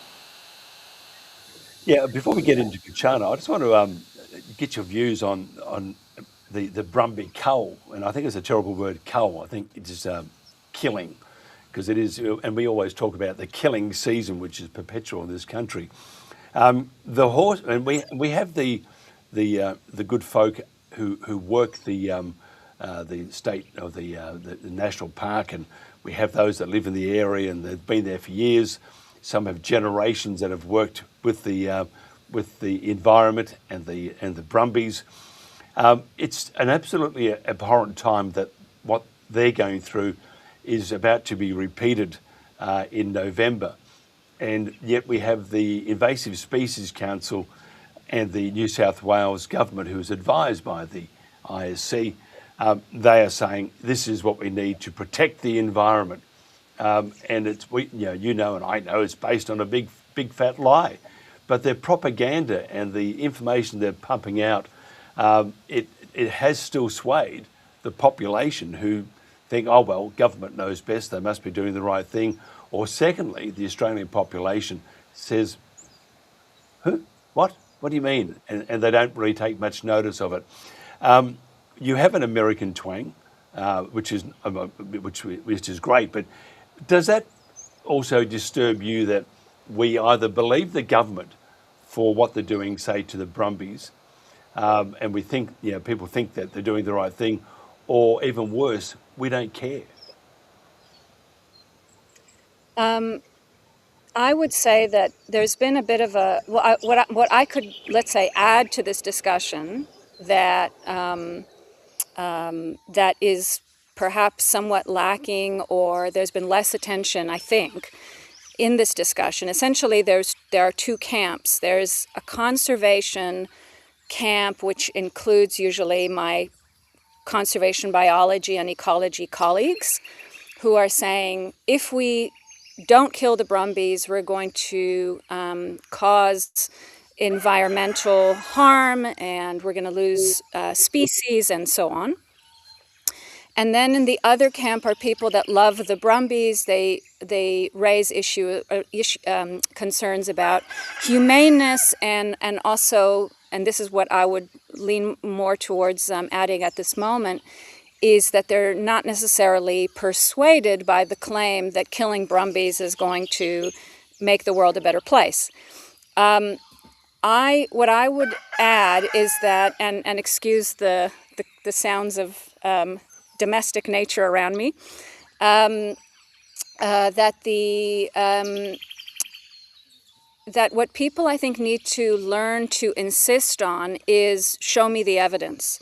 And when I mean show me the evidence, it has to be show me the evidence of specific effects that you have already shown experimentally, that when you kill Brumbies, we get something out of it. For example, and it can't be something vague like it's good for biodiversity and ecosystem health and words like this that can mean anything and everything. As in, show me the money. Show me your data. Don't show me that there's a little patch here, that there's some footprints of horse, or you can show that there's, but show me, for example, that there's a threatened species that has increased in population after the killing of Brumbies, and by what amount, and whether that was sustained. Or when we didn't kill, so show me that you've done an experiment. Don't just give me code words like the Brumbies are causing landscape degradation, and when we kill the Brumbies, the land recovers and is wonderful. That's just fluff. I mean, that's just propaganda, and unfortunately, it's coming not just from government, it's coming from my own profession. So I can use my my social place as an academic and say all sorts of things. But what I'm asking is that, for example, in an interview like this, Mike, you should ask me, show me the money. So if I say that if I was to stand here and say that killing Brumbies is going to help preserve threatened species, you can ask me which species exactly and what was the experiment, and look up the actual data. And what you will find, certainly in the case of Brumbies, is that there is nothing. Incredible, isn't it? What is our most vilified animal? Well, so this is where I might slightly, or more than slightly, annoy the listeners of this program who are very interested and care a lot about the Brumbies, and they want to point out that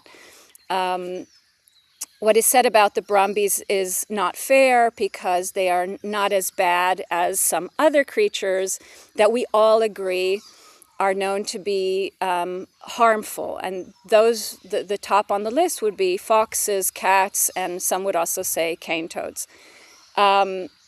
My research has shown that the evidence about even foxes and cats, so the animals that have been it's not even been claimed something vague like with Brumbies, that they cause landscape damage, which again can mean anything and everything.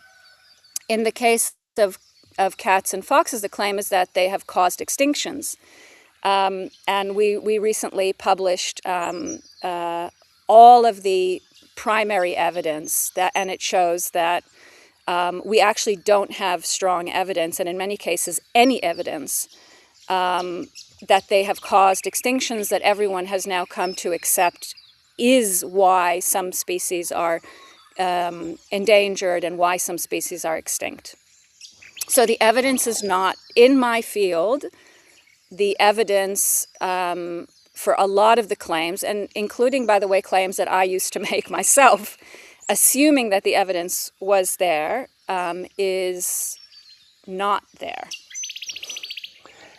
That's absolutely astounding, and I'm stunned, but I do agree. And actually, I did think that too, but I think it's just, it's incredible. And I see that the federal government is to protect the environment, especially around Kosciuszko at the moment, which seems to be in the just about smack bang in the middle of the sights of these shooters. Federal government now is for environmental action is also funding it to more than $100 million. So you got the New South Wales government plus all the private crackpots who are donating to such organisations as the ISC. Now, the other story, and it is very disturbing because, and again, I have to plead a bit of ignorance here because I never thought much about it, but the donkeys. I mean, first of all, a donkey is a very intelligent thing. So when someone says, oh, you're a bit of a donkey, which they used to refer to me at times, especially at school, it should be taken as a compliment because a donkey is a very intelligent creature.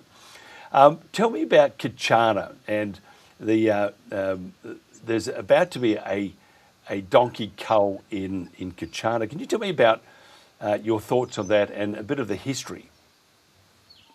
Sure, and I'm hoping that cull is not going to go ahead, of course.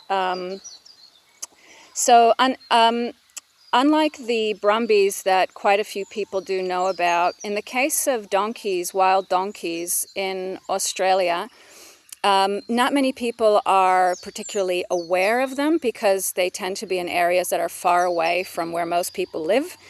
They like areas that are quite rocky and arid, and that's generally where the places are quite wild and wonderful and remote. But one of the, I suppose, advantages for those who want to purge the landscape of introduced species is that in that kind of landscape, they can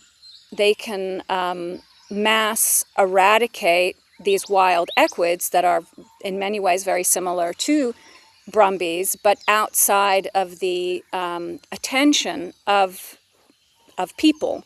So if the Brumbies have defenders, the donkeys have a lot fewer defenders. And so in the region of the Kimberley alone, and that's just one region where donkeys occur, there's an estimated 500,000 donkeys have been shot, and that was estimated, I think, somewhere between 10 and 20 years ago, to the point that donkeys were virtually eradicated from the entire Kimberley region. Now, I'm sure from time to time donkeys continue to introduce themselves back into the Kimberley because they occur outside the Kimberley as well, and so they move around.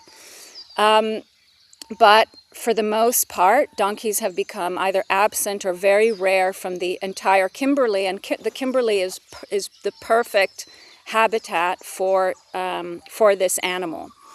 There is one place, though, in the Kimberley where the owners of a cattle lease, a beautiful place called Kachana Station, perhaps the most beautiful place I've ever seen in the world,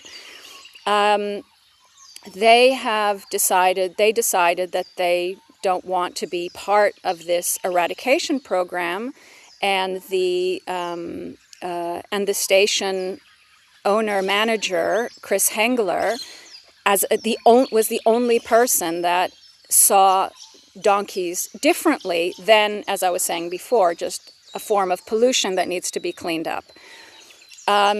Instead, what he was pointing out was that the Kimberley is also one of the most flammable places on Earth. And I can attest to that whenever I've gone to visit Chris and the Hengler family at Kachana, in order to get there, you can't drive there, at least I wouldn't want to try driving there. You actually have to go with a helicopter or a small aircraft to get to this remote place.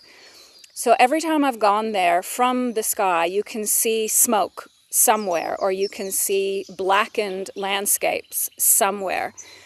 And what Chris was noticing was that without the donkeys, he's going to find it virtually impossible to reduce the intensity and the frequency of fire in Kachana, because he can work with cattle, which is what he was doing. He was working with cattle in the flats to reduce the flammability.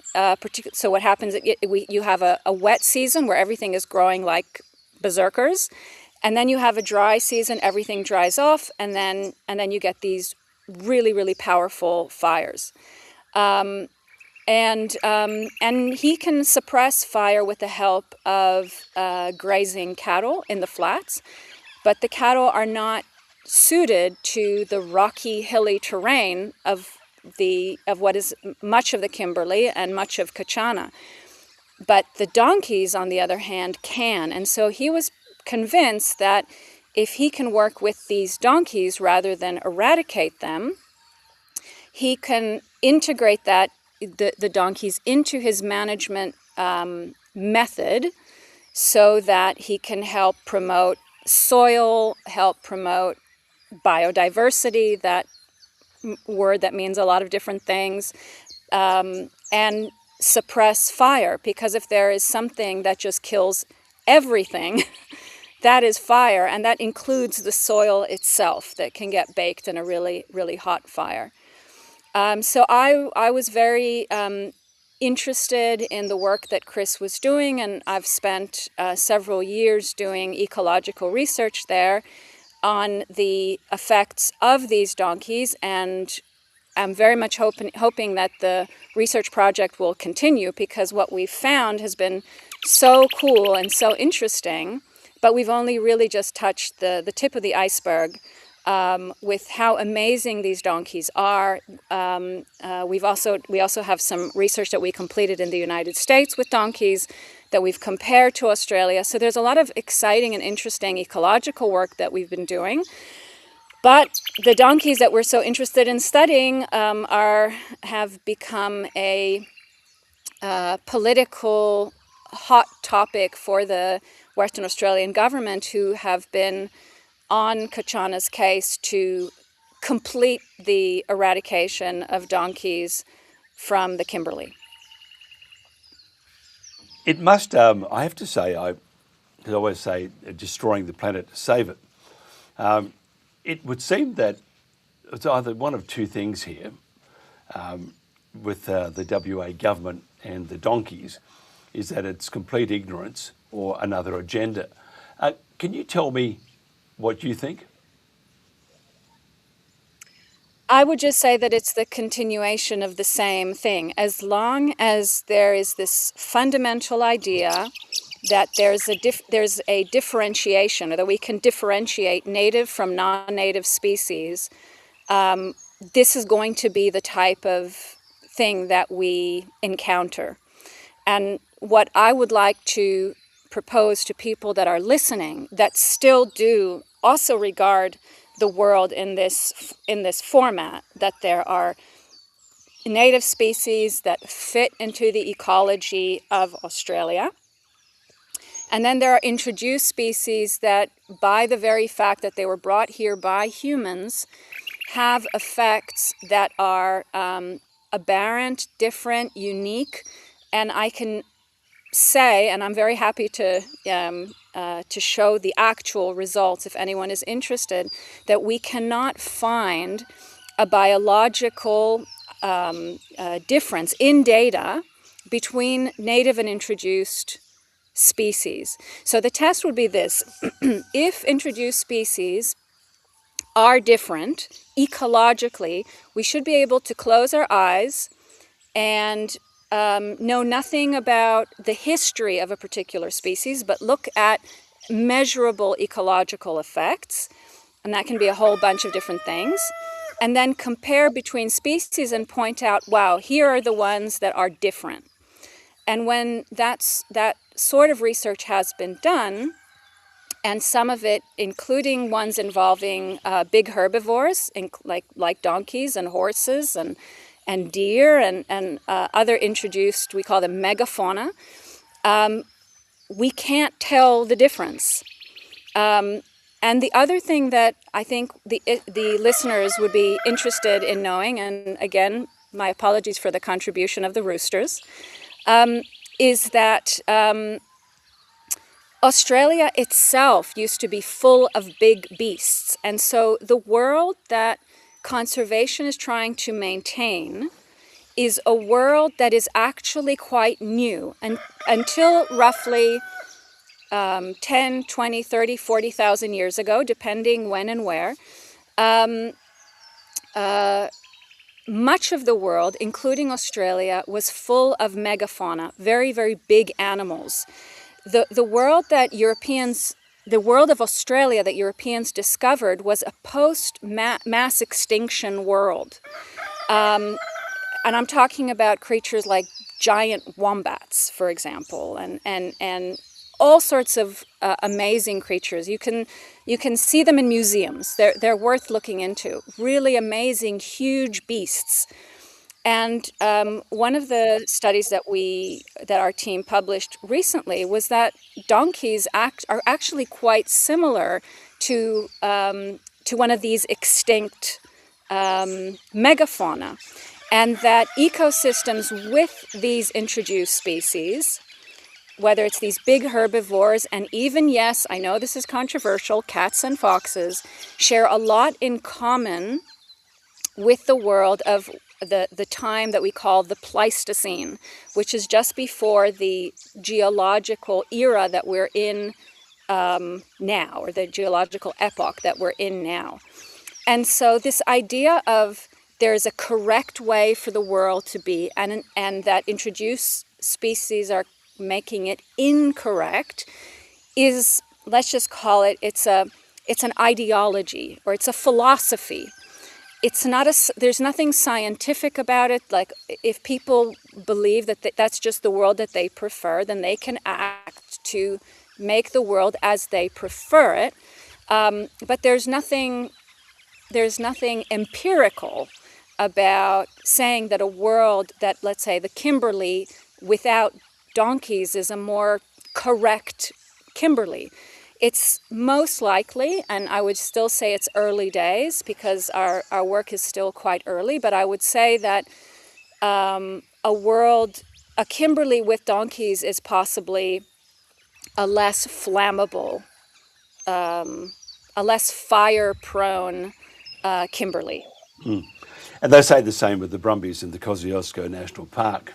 But again, it's the propaganda, and I've always said it. Jen, I think, believes it too. We all believe it. It's got nothing to do with the environment. It's got everything to do with the coinage in your back pocket. And I would like to, because we have run out of time, I would like to invite you and the rooster back on again. Do you have a name for the rooster? I am guessing that is Emmanuel, who, when was young, we thought she was Emma. And Emma turned out to be Emmanuel. You'd make a terrible gyno, let me tell you. Oops, wrong. You're now a mister. But a very nice rooster and in tune too. But I think what you're saying is it frustrates us enormously because it's just those with the most money can make the loudest noise. And if you do it properly, if you look at information operations and propaganda, that's how they do it, and they keep pumping out this claptrap, and eventually people believe it. And why would the government lie to us? But you just go back a few years, and we had a certain event that shut down the entire world, and people believed government, and they still do, which is disturbing to say the least. If somebody wants to find out more about you, Ariane, how do they do that? Well, if there's any particular questions, like I said, if there's one thing, and it's not just about donkeys, it's about anything at all, always check the sources as close to the data as you can. And so if there's anything that I said that you're either interested in or want to question, then email me. My email is available online, and I'll be happy to send the actual sources, and if I spoke beyond the data, then I'll then I'll retract that. But I'm hoping as much as possible, because that is something that I've learned, that in my field, just be aware, and it's not just in conservation, but in several fields, where scientists, not government specifically, but scientists with well-meaning, we will speak outside of the realm of evidence that we actually have. And so I'll certainly do my best if there's any questions to show all the cards, including with cats and foxes. I'll just one last thing. We actually made a website. I can't quite quote it easily, but it's part of our study where we show the evidence linking cats and foxes to every single threatened species and extinct species that has been attributed to them. So it doesn't matter what I say. You can just literally look at what the evidence is for each and every one of them. If you're interested, I'll send that over to anyone. And then you can come to your own conclusions, whether you're persuaded or not persuaded, and to what extent. Absolutely brilliant. We have at home, we have 436 cats, or it feels like it. They will be very, very interested in those results and those studies. I'll send it to them then. Thank you so much. And look after the rooster, Emmanuel, because it's, I mean, it doesn't, is the rooster a long-term rooster, or is it, He's been around for several years, and yeah. And apart from being disruptive during interviews, he's a good rooster. Yeah, I was a bit nervy about that one. I thought, I saw a promo for the sheep detectives and Hugh Grant and Caleb, the guy from Clarkson's farm, and Hugh said, "Look, you can," because Caleb hates sheep anyway. He said, "I'll be," because he had the sheep, and said, "I'll name you after you, Hugh," and Jackman, and Hugh said, "As long as you don't eat me." And it's very hard, because we used to, on the land, we had animals, and they were very attached, and one day they would disappear, and we didn't know why. Anyway, we did realise that they were taken down, and it was terrible. So ever since then, I've been psychologically handicapped, I'm sure, that I ate one of my pet sheep. It's terrible, terrible thing, but it was tasty. Thank you so much for your time. We will do more of this if you don't mind, because I think there's so many things, dingoes, and more on Kachana, more on the donkeys, more on the misinformation that the government complains about, everybody else spreading the misinformation. It's them that are spreading it, and it's quite disturbing. Thank you again. I appreciate your time. This is the Country Telegraph. I could stand here and talk for literally hours about what we're up against here, and the inappropriate selection of the site that surrounds us.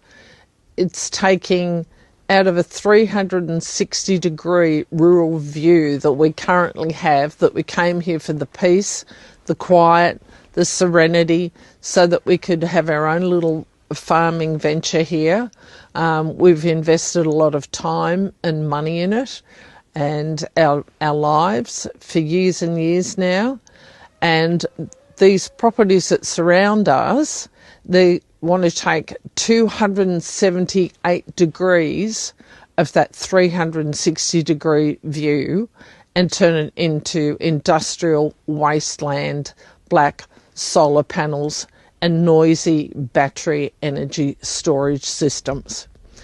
So you'd be taking away our finances, you'd take our lifestyle, you'd take away from our stock, the noise from construction, the noise from an eventual industrial wasteland would be completely destroyed in every way, shape and form.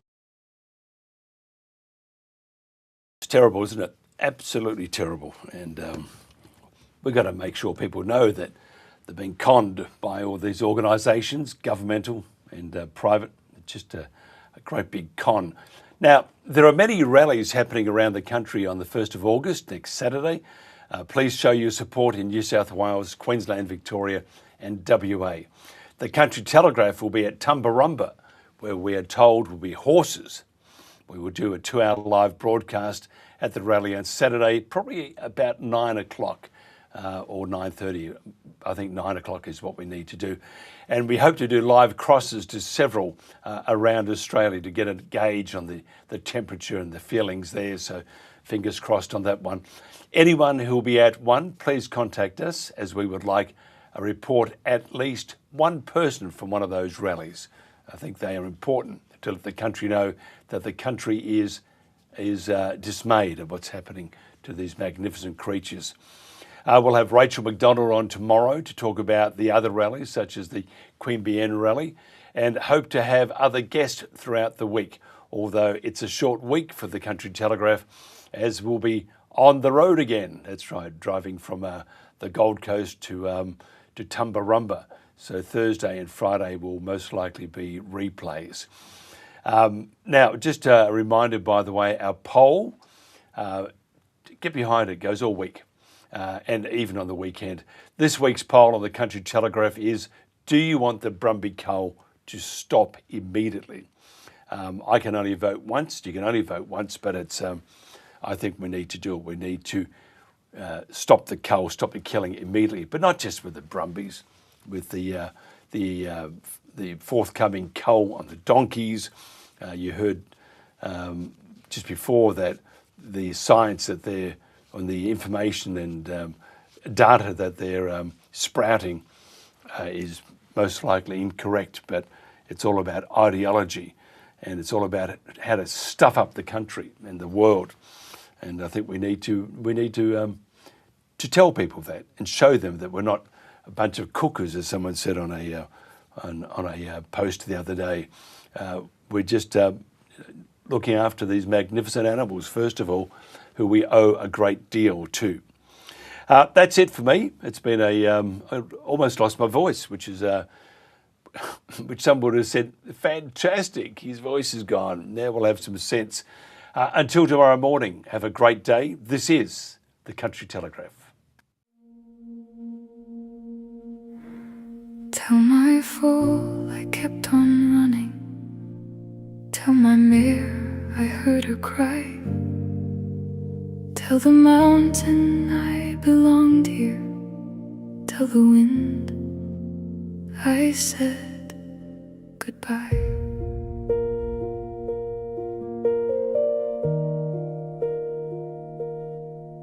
Brumby hoofprints etched for generations in the snow. I've watched the foals become the mares, the stallions old and slow. Here in the snowy mountains, where my life began, across hills, ridges and open plains, my fellow Brumbies ran. I've led them through winter storms, drought and summer rain, but I can't outrun what follows now.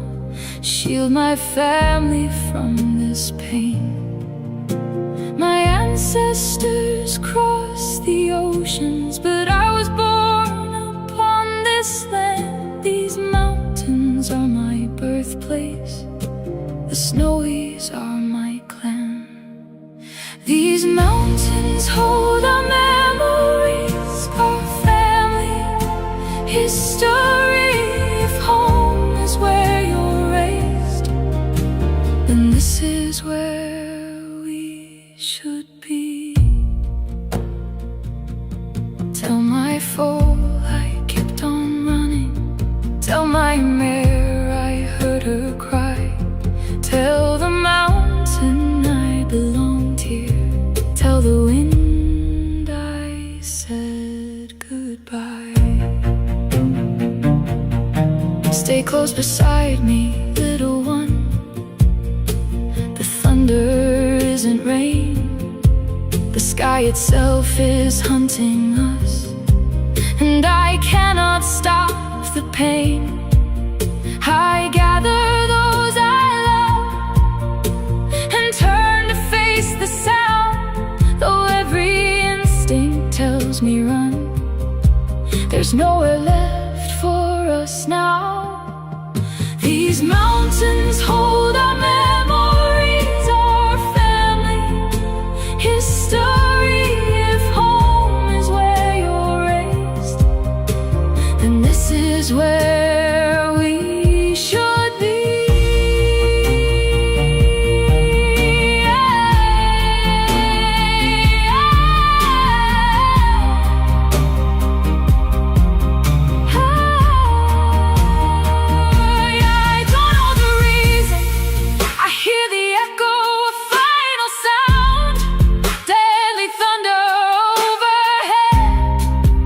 I fall upon the ground, thunder. Again and again, my heart grows quiet as bullets rain. I thought I had more seasons, more rivers left to roam, more sunrises with my Kosciuszko clan before the mountains called me home. Tell them I was born here, my grandfathers fought their wars. Remind them that this was our home. The snowy mountains were ours. Tell my fool I knew her fear. Tell my mare I heard her call. Tell my fool I tried to save them. Tell the wind how Brumbies fall.